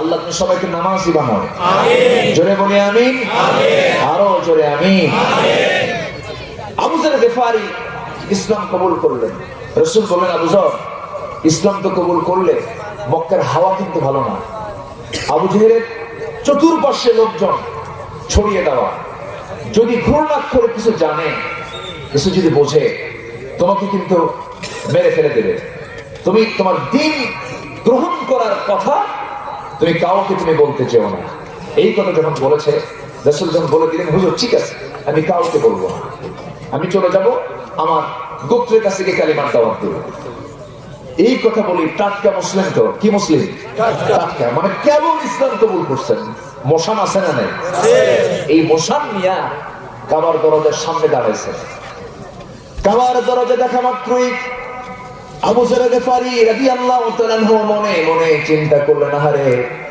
এত বড় মহাসত্যকে আমি আড়াল করবো কেমনে এত বড় মহাসত্য এত বড় কালিমা তাইয়্যিবা কি আমি কেমন করে গোপনে রাখবো না না আমি উচ্চকিত করে বড় আওয়াজে মক্কাবাসীকে শুনিয়ে দেব প্রয়োজন আমি দুনিয়া থেকে বিদায় হয়ে যাব আল্লাহু আকবার কি সুন্দর করে তিনি বলে ফেললেন সবার সামনে বললেন কুলু লা ইলাহা ইল্লাল্লাহ সমস্ত লোকগুলো তার সামনে এসে হাজির হয়ে গেল আবু জেহেল অর্ডার দিয়ে দিল আবু যর গিফারিকে মারতে মারতে রক্তাক্ত করে ফেলা হলো জমিনে লুটিয়ে পড়েছেন আবু যর গিফারি কোন মুসলমান সেখানে আসার সাহস পাচ্ছেন না পরিবেশ নাই এমন সময় আবু জেহেল নিজের সামনে দাঁড়ায় বলছে হে যুবক তোমাকে যে রক্তাক্ত করে দেওয়া হলো কি কারণে তুমি বুঝতে পেরেছো তবে তোমার বাড়িটা কোথায় তুমি বলো বলতেছে আমার বাড়ি হলো আমি হলাম গিফার গোত্রের মানুষ আমি গিফার গোত্র থেকে এসেছি আমি কালিমা গ্রহণ করেছি আবু জেহেল বলল খবরদার ও মক্কার কুরাইশরা এই যুবকের গায়ে তোমরা আঘাত করো না যদি এই যুবকটা যদি দুনিয়া থেকে বিদায় হয়ে যায় যদি মারা যায় আমাদের বাণিজ্য কাফেলা ওই গিফার গোত্রের পার্শ্ব দিয়ে চলে যায় আমাদের ব্যবসা বন্ধ হয়ে যাবে এই চিন্তা মাথায় নিয়ে আবু যর গিফারি কোনো মতো তাদের দ্বারা আক্রান্ত হয়েছিলেন শেষে কোনো মতে প্রাণে বেঁচে গেলেন বাড়ির দিকে ফিরে গেলেন অনেকদিন পর রাসূল বললেন আবু যর এই কথা আমি তোমাকে মানা করার পরে তুমি কেন ওপেনে বলতে গেছো আবু যর গিফারি বলছেন ইয়া রাসূলুল্লাহ আমি কালিমার স্বীকৃতি দিয়া মরতে চেয়েছি শহীদ হতে চেয়েছি কিন্তু সত্যকে গোপন করতে চাই নাই যেরকম সুবহানাল্লাহ সত্য গোপন করবো আমি এত বড় মহান সত্যকে আমি আড়াল করতে চাই এই জন্য বলে ফেলেছি ইয়া রাসূলুল্লাহ বলি আল্লাহু আকবার এই জন্য মহাসত্যকে আড়াল করার কোনো সুযোগ নাই আড়াল করার কোনো সুযোগ নাই আমরা বলেছি আমাদের প্রভু কে আল্লাহ আমাদের রব কে আল্লাহ আমাদের নেতা কে আল্লাহ আমাদের নেতা কে মুহাম্মদ সাল্লাল্লাহু আমাদের দল কি ইসলাম আরো জোরে আমাদের দল কি ইসলাম আমাদের দল কি ইসলাম আমাদের নেতা কে রাসূল মুহাম্মদ সাল্লাল্লাহু সব কিছু আমাদের আছে না নাই আছে আমাদের সংবিধান কি কোরআন আরো জোরে আমাদের সংবিধান কি কোরআন সংবিধান আছে আমাদের রব আছে আমাদের নেতা আছে আমাদের দল আছে সব কিছু থাকার পরও আরো কিছু আমার দেশে আছে না নাই দুনিয়া জুড়ে আছে না নাই সব তো আল্লাহ দিয়ে দিয়েছেন আমরা ওই নেতৃত্বের দিকেই যাব যে নেতৃত্ব মানতে বলেছেন স্বয়ং কে? আল্লাহ তাআলা। সেই নেতৃত্ব কি মানবো যে নেতৃত্ব পৃথিবী যতদিন থাকবে, সেই নেতৃত্ব ততদিন পর্যন্ত থাকবে। সূর্যোদয় হবে যতদিন, আমার নবীর নেতৃত্ব থাকবে ততদিন। আমরা সেই রাসূলকে মানবো জীবনের এক জায়গায় না সব জায়গায়? আসতে বলবেন না এক জায়গায় না সব জায়গায়? সব জায়গায় মানতে হবে। সম্মানিত ভাই, এখন ইবাদতটা আমরা অনেকে বুঝি না। ইবাদত মানে অনেকে বুঝি যে আনুষ্ঠানিক কিছু ইবাদত করা, যেরকম নামাজ, যেরকম রোজা, যেরকম হজ, যেরকম যাকাত, কিছু দান সদকা, মাদ্রাসা বানানো, মসজিদ বানানো, এরকম কিছু কাজ করলে আমি মনে হয় ইবাদত করে ফেললাম। ইবাদত মানে কিন্তু আসলে মূলত এটা নয়। ইবাদত মানে হলো বান্দার সকল ক্ষেত্রে আইন মেনে চলবে কার? আসতে বলবেন না কার? এবং এই পৃথিবীতে মানুষকে সৃষ্টি করা হয়েছে কিসের জন্য? বলেন বলেন বলেন বলেন, ইবাদতের জন্য। তাহলে ইবাদতের জন্য যদি বানানো হয়, তাহলে আমার ইবাদতের বাইরে যদি অন্যান্য কাজগুলোকে মনে করি ইবাদতের বাইরে, তাহলে আমরা খাওয়া দাওয়া করি, ওঠা বসা করি, ব্যবসা করি, বাণিজ্য করি, বীমা করি, ব্যাংক করি, রাষ্ট্র চালাই, এগুলো তো ইবাদত না নাকি? অনেকে কি এগুলোকে ইবাদত মনে করে? আসতে বলেন, অনেকে ইবাদত মনে করে? অনেকে মনে করে না। অনেকে মনে করে যে না, এটা আমাদের দুনিয়ার কাজ। এগুলো আমাদের কিসের কাজ? দুনিয়ার কাজ। দুনিয়ার কাজ বলতে কিচ্ছু নাই, সব আখিরাতের কাজ, যদি সেটা যদি আল্লাহর বিধান মতো হয়ে থাকে। ঠিক কি না? আমার ভাইয়েরা, আমাকে আল্লাহ তাআলা একটা উদ্দেশ্যে দুনিয়াতে পাঠিয়েছেন, সেটা হলো আমারা আল্লা তা'বুদু ইল্লা ইয়াহু যালিকা দ্বীনুল কাইয়্যিম। জোরে বলুন আল্লাহু আকবার। ওয়া মা খালাকতুল জিন্না ওয়াল ইনসা ইল্লা লিয়া'বুদুন। সূরা যারিয়াত 56 নম্বর আয়াতে আল্লাহ রাব্বুল আলামিন বলছেন, তোমরা ক্লিয়ার জেনে নাও আমি তোমাদেরকে ইবাদতের জন্য সৃষ্টি করেছি, এবং ইবাদত করতে গিয়ে অন্য কারো ইবাদত করা যাবে না। আল্লাহ রাব্বুল আলামিন সুন্দর করে বলছেন, বালিল্লাহ ফা'বুদু ফা'বুদু ফা'বুদু ওয়া কুম মিনাশ শাকিরিন। জোরে বলুন আল্লাহু আকবার। একমাত্র ইবাদত তুমি আল্লাহর করবে, এরপর আল্লাহর জন্য ইবাদতকে নির্দিষ্ট করতে হবে। যারা পারেন আয়াতগুলো আমার সঙ্গে ঠোঁট মিলিয়ে বলুন, ওয়া মা উমিরু ইল্লা লিয়া'বুদুল্লাহা মুখলিসিনা লাহুদ-দ্বীন। জোরে বলি আল্লাহু আকবার। আমার ভাইরা, আল্লাহ তাআলার ইবাদতকে ইখলাসের সাথে মেনে নিতে হবে, গ্রহণ করতে হবে, সুন্দর করে তার দাসত্ব করতে হবে। কোনো শর্ততে জড়িয়ে দেওয়া যাবে না। এটা কেন করবো, আল্লাহ তাআলা এটা কেন করতে বললেন, এমন প্রশ্ন করলে পরে তার ঈমান থাকবে নাকি? ঈমান থাকবে না। আমার ভাইরা, এই জীবনে যে কাজটা আমি করতে যাব, সেই কাজটা আমার আপনার জন্য ইবাদত। আমার আর এই ইবাদতটা করতে হবে মৃত্যু পর্যন্ত। কি পর্যন্ত বলেন? আস্তে কি পর্যন্ত? মৃত্যুর পরে কি ইবাদত আছে নাকি? মৃত্যুর পরে হলো হিসাব। মৃত্যুর পরে কি? হিসাবের পালা শুরু হয়ে যাবে, আরেকটা জগৎ আমরা চলে যাব। আল্লাহ রাব্বুল আলামিন বলছেন, ওয়া'বুদ রাব্বাকা হাত্তা ইয়াতিয়াকাল ইয়াকিন। জোরে বলুন আল্লাহু আকবার। ইবাদতের সুযোগ খুঁজে খুঁজে বের করতে হবে। আল্লাহ রাব্বুল আলামিন বলেন, ইয়া ইবাদিয়াল্লাযীনা আমানু ইন্না আরদি ওয়াসিআতুন ফাইয়ায়া ফা'বুদুন। জোরে বলুন আল্লাহু আকবার। ইবাদত করতে হবে ইখলাস সহকারে। আরেক আয়াতে আল্লাহ রাব্বুল আলামিন সূরা জুমারের 2 নম্বর আয়াতে বলছেন, ইন্না আনজালনা ইলাইকাল কিতাবা বিল হাক্কি ফা'বুদিল্লাহা মুখলিসান লাহুদ-দ্বীন। জোরে বলুন আল্লাহু আকবার। ইবাদত করতে হবে দৃঢ়তা ধৈর্যের সাথে।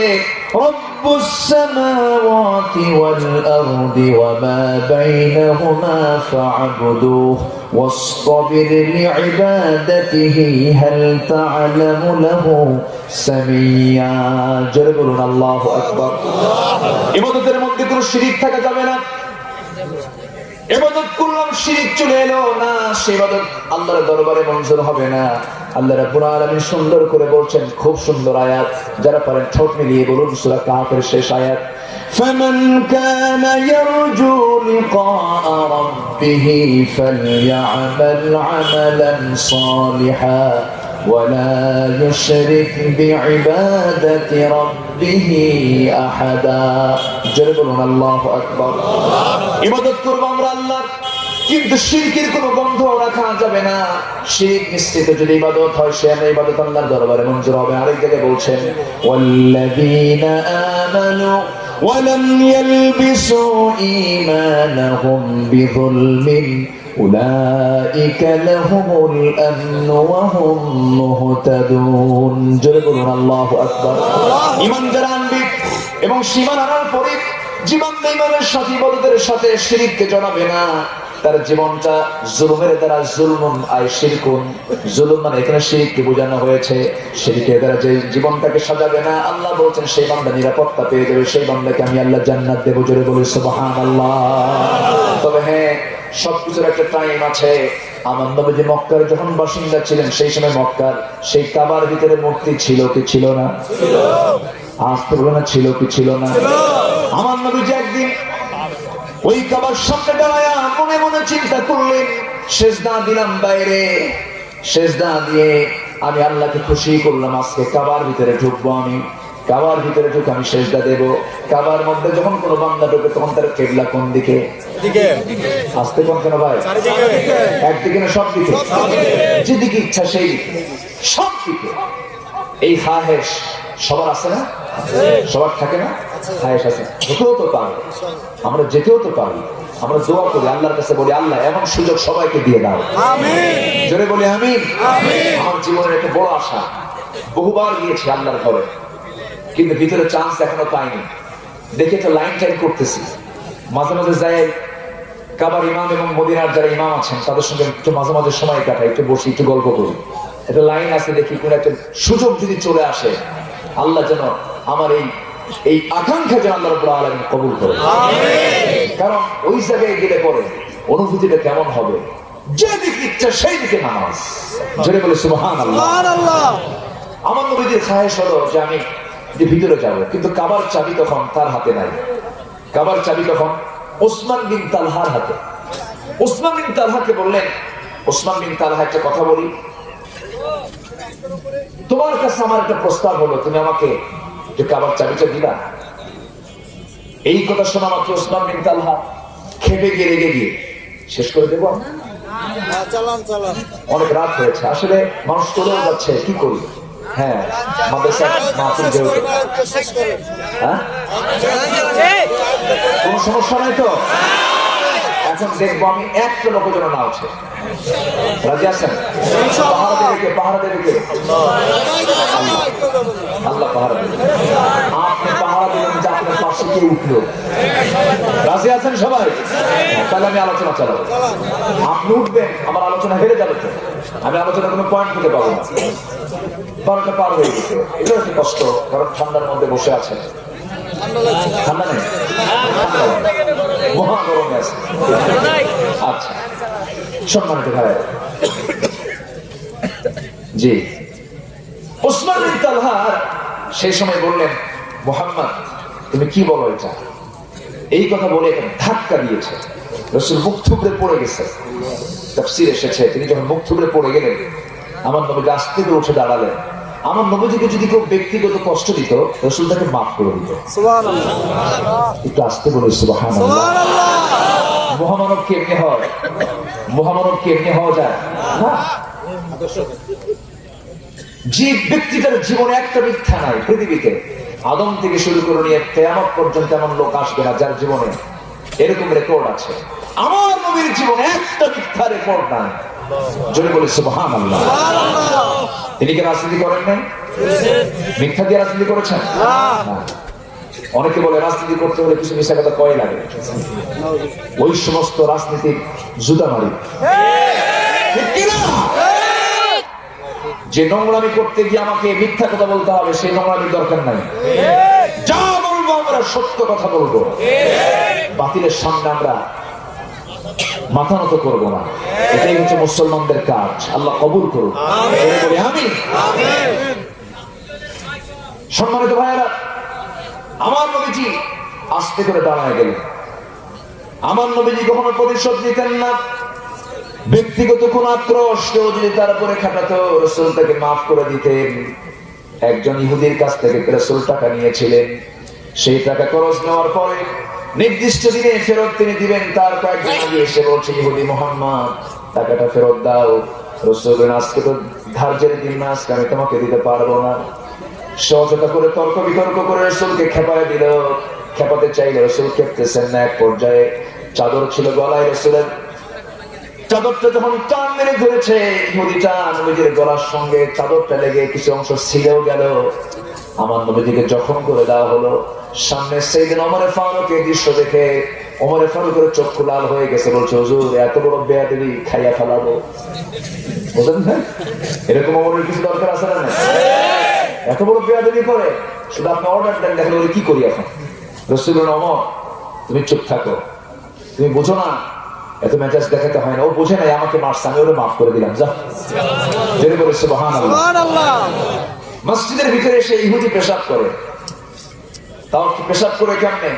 দাঁড়ায় দাঁড়ায়, হেঁটে হেঁটে, নেচে নেচে নবীর সামনে, বিশ্ব নবীর সামনে সামনে ওমর দাঁড়ানো। রাসূল বলছে, হুজুর এত বড় বেয়াদব, এত বড় ফাইজলামি, আমি ধরে। রাসূল বলছে, ওকে ধরো না, ও আরামে পেশাব করুক। আল্লাহু আকবার বলবেন না? ও আরামে করুক, পেশাব করার সময় বাধা দেওয়া লাগে না, আটকানো লাগে না, ও করুক। পেশাব করা শেষ হয়ে গেছে, শৌচকার্য শেষ। এখন শাস্তে করে মসজিদ থেকে বের হয়ে যাচ্ছে। রাসূলকে না বলি ওমর হেঁটে হেঁটে তার পিছে পিছে যাচ্ছে। রাসূল বলেন, ওমর তুমি কই যাও? আসামি চলে গেল তো, এতক্ষণ কে ধৈর্য ধরা যায়? কথা বলছি, এতক্ষণ ধৈর্য ধরবো? ও চলেই গেল, তাহলে আর কি হলো? রাসূল বলেন, যা, ও চলে যা, ও বোঝে নাই। তোমার দায়িত্ব হলো বালতি নাও, পানি দিয়ে পরিষ্কার করে ফেলো। আল্লাহু আকবার বলবেন না? আরো জোরে আল্লাহু আকবার। মুসলমান প্রতিশোধ নেবে না ক্ষমা করবে? প্রতিশোধ নেবে না ক্ষমা করবে? আপনি যত কঠোর হবেন, আল্লাহ আপনার প্রতি তত কঠোর হবে। আপনি যত নম্র হবেন, আল্লাহ আপনার প্রতি তত নম্র হবে। আল্লাহ তুমি বোঝার তৌফিক দাও, জোরে বলি আমিন। রাসূল ওই পাওনাদার ইহুদিটা যখন চলে যাচ্ছে, হঠাৎ করে ব্যাক করছে, চোখের পানি টলমল করছে। রাসূল বলছেন, ইহুদি তুমি আর ব্যাক করলে কেন? তোমার চোখে পানি কেন? ইহুদি বলছে, আপনি আল্লাহর নবী, কোনো সন্দেহ নাই। জোরে বলি সুবহানাল্লাহ। চরিত্র দিয়ে মানুষের হৃদয়কে আমরা জয় করবো, জোরে বলি ইনশাআল্লাহ। ব্যবহার দিয়ে আমরা মানুষকে মুগ্ধ করবো, জোরে বলি ইনশাআল্লাহ। ইহুদি কালেমা পড়ে নিল। এই দিকে ওই পেশাব করে নেওয়ালা ওই ইহুদিটা মসজিদ থেকে বের হয়ে বাইরে যাওয়ার পর চোখের পানি আটকাতে পারে না, আর মনে মনে চিন্তা করে, এটাই তো আল্লাহর নবী, যার মধ্যে কোনো প্রকার প্রতিশোধের বিন্দু পরিমাণ কোনো গন্ধ খুঁজে পাওয়া যায় না। আস্তে করে মসজিদের মধ্যে ঢুকে নবীর হাতে হাত রেখে বলছে, আশহাদু আল্লা ইলাহা ইল্লাল্লাহু ওয়াহদাহু লা শারীকা লাহু ওয়া আশহাদু আন্না মুহাম্মাদান আবদুহু ওয়া রাসূলুহু। ওসমান বিন তালহা রাসূলকে যখন ধাক্কা দিয়ে ফেলে দিয়েছে, রাসূল আস্তে করে উঠে দাঁড়ালেন। মক্কা জিন্দেগীর ঘটনা আমার নবী দাঁড়ায় বলছেন, ওসমান বিন তালহা আমাকে ধাক্কা মেরে ফেলে দিয়েছে, ভালো কথা, তোমার হাতে আজকে ক্ষমতা আছে। তুমি কি জানো ওসমান, আজকে যে কাবার চাবি তোমার হাতে শোভা পেতেছে, আমার আল্লাহ খুব বেশি দিন দূরে নয়, ওই চাবিটা আল্লাহ পাক আমার হাতে তুলে দিবে। একটু জোরে বলি সুবহানাল্লাহ। নবীর মুখ থেকে যে কথা বের হয় সেই কথা মিথ্যা না সত্য? শুধু সত্য না মহাসত্য? তালহা তখন থরথর করে কাঁপতেছে আর বলছে, মুহাম্মদ তোমার মুখ থেকে যা আসে তা তো মহাসত্য, আমি বিশ্বাস করে নিয়েছি। তবে হ্যাঁ ও মুহাম্মদ, আমি তোমাকে কাবার চাবিটা দেব। অনেক সুন্দর একটা ঘটনা আছে। আমি তোমাকে কাবার চাবিটা দেব, সত্য হলো আমি তোমাকে কাবার চাবি দিয়েছি, এই কথা তুমি যেন কাউকে না বলো। আবু জেহেল জানলে কিন্তু বেকায়দা হয়ে যাবে, কেউ যেন না জানে। রাসূল বলেন, আচ্ছা কেউ জানবে না, আমাকে দিয়ে দাও। এই জন্য বলল ওসমান বিন তালহা, কারণ মুহাম্মদ বিন আব্দুল্লাহ যা বলেছে তাই তো সঠিক হয়ে যাবে, কারণ তার হাতে একদিন কাবার চাবি চলে যাবে। আমি আমার রাস্তার লাইনটা ক্লিয়ার করি। কথা বলছেন, তার রাস্তা তো ক্লিয়ার করা দরকার। রাস্তা ক্লিয়ার করে নিল। আমার নবীজি কাবার চাবি নিয়ে দরজার কাছে চলে গেল, দরজার তালা খুললেন। সেই তালা খোলার সঙ্গে সঙ্গে ভিতরে গিয়ে দেখেন একটা দুইটা মূর্তি নয়, 360টা মূর্তি সাজানো আছে। আমার নবীজি যখন এগুলো দেখতে পেলেন, সহ্য হওয়ার কথা নাকি? সহ্য হলো না। আমার নবীজি মনে মনে চিন্তা করলেন, সব ভেঙে সব সাফ করে আল্লাহর ঘরকে আমি শিরক মুক্ত করে ফেলবো, এটাকে আমি পরিষ্কার করে ফেলবো। এই চিন্তা মাথায় নিচ্ছেন, কিন্তু সময়টা কি সেই সময় ছিল নাকি? আমার নবীজির পক্ষে সেই সময় ছিল নাকি? সময় পারেন নাই। আমার নবীজি আস্তে করে সেই জায়গা থেকে বের হয়ে আসলেন। ওই অবস্থায় তিনি 13টা বছর ধরে মক্কায় ছিলেন, এবং মক্কার ভিতরে কাবার ভিতরে মূর্তি থাকা সত্ত্বেও রাসূল সেই দিকে লক্ষ্য করে তিনি সিজদা পর্যন্ত দিয়েছেন আর দোয়া করেছেন, যে দোয়া আল্লাহ তাআলা শিখিয়ে দিয়েছেন।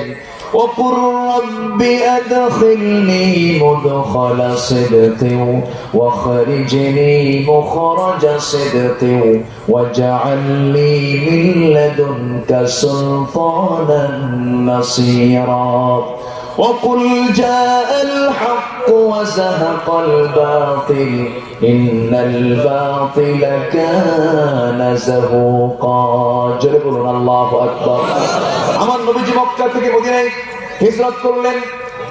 10টি বছর কেটে গেল। 27টি যুদ্ধের সম্মুখ নেতৃত্ব দিলেন। 86টি যুদ্ধ তিনি পরিচালনা করলেন। বেশ কিছু সাহাবীর জীবন চলে গেল। সাহাবায়ে কেরামকে নিয়ে মক্কা বিজয়ের মাসে রমজান মাসে আমার নবীজি মক্কার দিকে রওনা করলেন। রাসূল যে রাতে হিজরত করেছিলেন মাত্র 2 জন, নবীজি এবং সাথে আবু বকর। এবার নবীজি মক্কা থেকে মদিনা থেকে মক্কার দিকে যখন রওনা করলেন, একজন দুজন 130 নয় 10,000 সাহাবী নিয়ে রওনা দিলেন। জোরে বলে সুবহানাল্লাহ। কত হাজার? 10,000। কত হাজার? 10,000।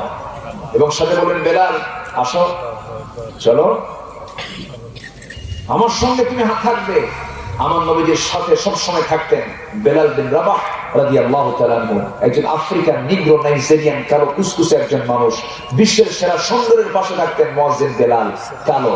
রাসূল বলেছেন, কালো ধলা দূর ব্যবধান দূর করার জন্য আমি রাসূল পৃথিবীতে এসেছি, কোনো বৈষম্য থাকবে না। অথচ ভাইভা প্রশ্ন আসলে, বিসিএস প্রশ্ন যদি করা হয়, বর্ণবাদী বৈষম্যের নেতাকে একযোগে সব জায়গায় চালু আছে নেলসন ম্যান্ডেলা। রং কথা, বর্ণবাদী বৈষম্য দূর করেছেন পৃথিবীতে প্রথম মুহাম্মদ সাল্লাল্লাহু আলাইহি ওয়াসাল্লাম। এই হচ্ছে অবস্থা পৃথিবী। আমার নবীজি মক্কা যুগে পড়লেন, বিজয় হয়ে গেল। কাফের মুশরিকদের শিরক পালাতে লাগলো। রাসূল কি প্রতিশোধ নিয়েছেন না মাফ করে দিয়েছেন? বরঞ্চ এক বুড়ি, একটা ঘটনা আছে কিন্তু, এক বুড়ি চলে যাচ্ছে মক্কা ছেড়ে দূরে। আমার নবীজি মক্কায় ঢুকে কিনা আড়াল হয়ে গেছেন। তিনি পরিচয় দিচ্ছেন না আমি বিশ্ব নবী। কোথায় কার কোন সমস্যা? এক বুড়ি সমস্যা, টোপলা নিয়ে একে যেতে পারবে না। রাসূল বলেন, ও বুড়ি মা কই যাবা? কোন জায়গায় যাবে? কার ভয়? কে? মুহাম্মদের ভয়। কার সামনে কর? রাসূলের ভয়। রাসূল বলেন, চিন্তা করেন না, আপনি আমার পিঠে দেন। সুন্দর করে নিরাপদ জায়গায় পৌঁছে দেওয়ার পর বলতেছে, কোন সমস্যা? কে বাবা, মক্কায় এত ভালো মানুষ নাই, তুমি কে? আপনি যার ভয়ে বিদুর আসছেন সেই লোক। মানবতা কাকে বলে? মানবতার নবী কাকে বলে? মানবতার নেতা কাকে বলে? রাসূল আস্তে করে ফিরে আসলেন এবং সে বুড়ি ছাড়েও না। তো শোনো, আমি তো ইসলাম কবুল করবোই, আমার গোত্রে যা আছে সব ইসলাম কবুল করবো। সুবহানাল্লাহ। বিজয় হয়ে গেল। আমার নবী যে মক্কায় বসে আছেন, ইকরামা, আবু জেহেলের ছেলে ইকরামা, সে তো ভয় পালায় চলে গেছে, তিহামা অঞ্চল পার হয়ে চলে গেছে। আমারও তো ছাড়বে না, কারণ সব যুদ্ধে তার বিরুদ্ধে গেছে, সে তো ছাড়বে না। তার বউ এসে বলতেছে যে আমি কি ইসলাম কবুল করতে চাই, আমার স্বামী যদি ইসলাম কবুল করতে চায় আপনি কি তাকে মাফ করবেন? ইসলাম যদি কবুল করে ফেলে ইকরামা, আমি তাকে মাফ করে দেব। সুবহানাল্লাহ। ইসলাম কত উদার। আমার নবীজি বসে আছেন, হঠাৎ করে বললেন, বেলাল চলো আমরা মসজিদের দিকে চলে যাই, কাবার দিকে চলে যাই। কাবার চাবি কার হাতে আছে? ওসমান বিন তালহার হাতে আছে। আমি কি আলোচনাটি শেষ করে দেবো? সমস্যা অসুবিধা? ওসমান বিন তালহাকে রাসূল খুঁজলেন, কোথায় ওসমান বিন তালহা? ও কোথায়? সামনে হাজির হয়ে গেছে। রাসূল বললেন, ওসমান, কাবার চাবিটা আমার হাতে তুলে দাও। কেন? আমি দেব না। দাও তুলে। না, আমি দেব না। আমার রাসূল বললেন, শোনো ওসমান, কাবার চাবি তার হাতে মানাবে যে মুশরিক নয়, যে ইমানদার, তার হাতে কাবার চাবি থাকবে। আমি তোমাকে কাবার চাবি তোমার হাতে দিতে দেব না, তোমার হাতে আমি রাখতে দেব না। শিরক মুক্ত করে ফেলবো আজ। এই কথা শোনার সঙ্গে ওসমান বিন তালহার কঠোর হয়ে গেছে। আল্লাহর পক্ষ থেকে আয়াত নাযিল হয়ে গেল, ইন্নাল্লাহা ইয়া'মুরুকুম আন তু'আদ্দুল আমানাতি ইলা আহলিহা। জোরে বলুন আল্লাহু আকবার। তবে হ্যাঁ, একটা কথা ভুলে গেছে, ওসমান বিন তালহাকে গোটা মক্কায় খুঁজে পাওয়া যাচ্ছিল না, কোথাও নাই। হযরত আলীকে বলা হলো, আলী খুঁজে বের করো। কেউ খুঁজে বের করতে পারে না। জিবরিল আমিন এসে বলছেন, ইয়া রাসূলুল্লাহ, ওসমান বিন তালহাকে আপনি মক্কা কেন, গোটা দুনিয়ার কোথাও খুঁজে পাবেন না কেন? ওসমান জায়গা মতো আছে কোথায়? কাবার ছাদে। কাবার ছাদে আছে। এবার বলা হলো, বেলাল ধরে আনা হলো। ধরে এনে সামনে হাজির করায় বললেন, ওসমান, মনে আছে ওই দিনের কথা? মনে আছে ওসমান?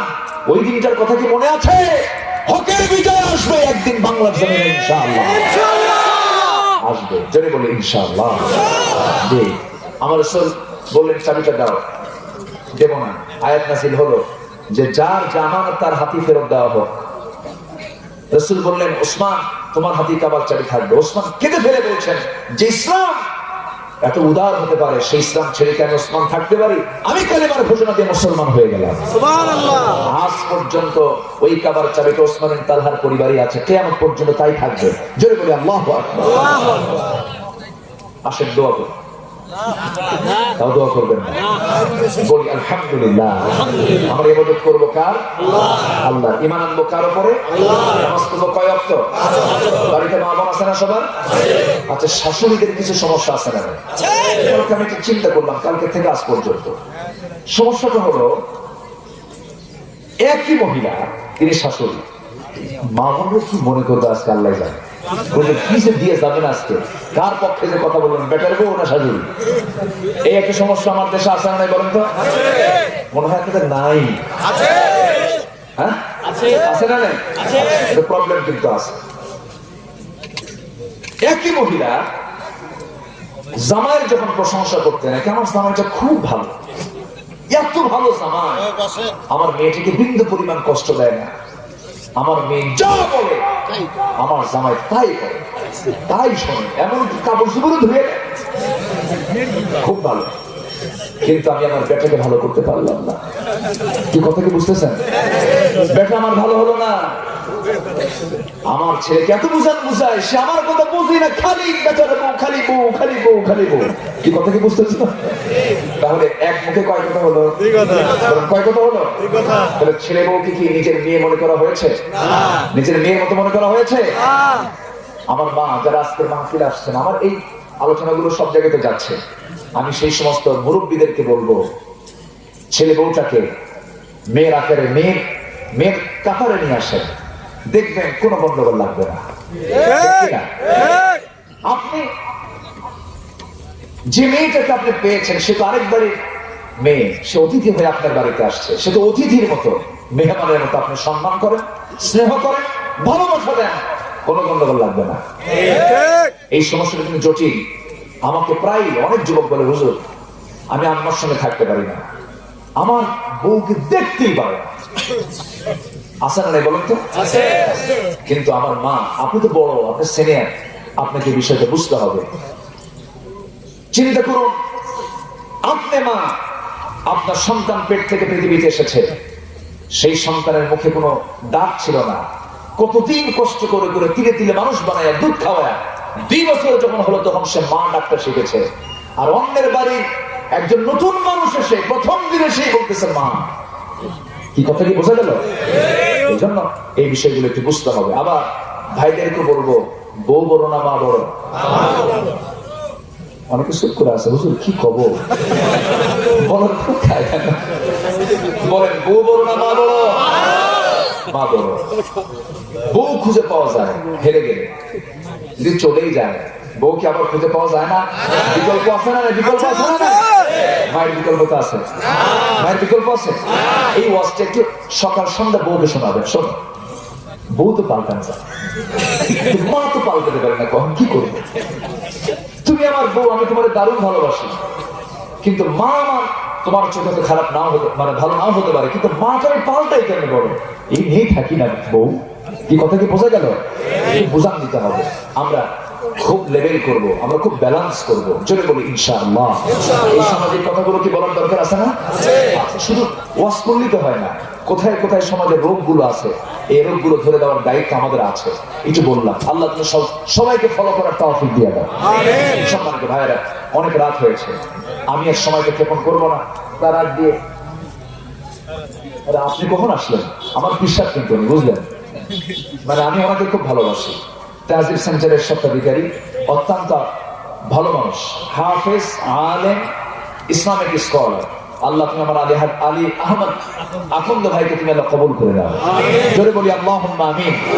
যে খুব ভালো মানুষ, তিনি এসেছেন আলহামদুলিল্লাহ। অনেক আলেম ওলামা, আমি ওনাকে চিনি মনে হয়, আপনাকে চেনা মনে হয়, ভাবতেছি যে কোথায় যেন দেখছি। জি আলহামদুলিল্লাহ, আফজাল হোসেন ভাই সাহেব, জি বলি আলহামদুলিল্লাহ। জি আল্লাহ শুকরিয়া, অনেক বড় বড় আলেম ওলামা এখানে এসেছেন। জি আল্লাহ তুমি সবার খেদমতকে কবুল করে দাও, জোরে বলি আমিন। কেউ যাবেন না, আমি যে কজন ভাই আছেন আমরা সবাইকে নিয়ে আমি দোয়া করতে চাই, সবাই আমার সঙ্গে দোয়া শামিল হবেন না? আজকে একটা জিহাদ হয়ে গেছে, কেন জানেন? ঠান্ডার ভিতরে, শিশিরের ভিতরে এত রাত ধরে এখনো বসে আছেন কোরআন শোনার জন্য, আলহামদুলিল্লাহ। খুব ভালো। আমরা আসুন সময়ের না বাড়িয়ে ধীরে ধীরে আমরা দোয়ার দিকে যাবো। তার আগ দিয়ে একটু মাহফিল কমিটির একটা আরজ হলো, এই মাদ্রাসার জন্য আমরা একটু কি সহযোগিতার হস্ত প্রসার করতে পারবো না? ইনশাআল্লাহ। আসতে কম করে পারবো না? ইনশাআল্লাহ। আচ্ছা, কোরআনকে মহব্বত করেন কারা? একটু হাত তুলে দেখেন তো দেখি। কোরআনকে মহব্বত করেন কারা? দিল থেকে কোরআনকে মহব্বত করেন। এতিমদেরকে ভালোবাসেন কারা? একটু হাত তুলে দেখেন না। এই মাদ্রাসায় 24 জন এতিম এই মাদ্রাসায় পড়াশোনা করে, এতিম একদম, মানে একদম সলিড এতিম তারা। আমি সব ডাটাগুলো জেনেই বলছি, আমরা এতিমদের জন্য কিছু সহযোগিতা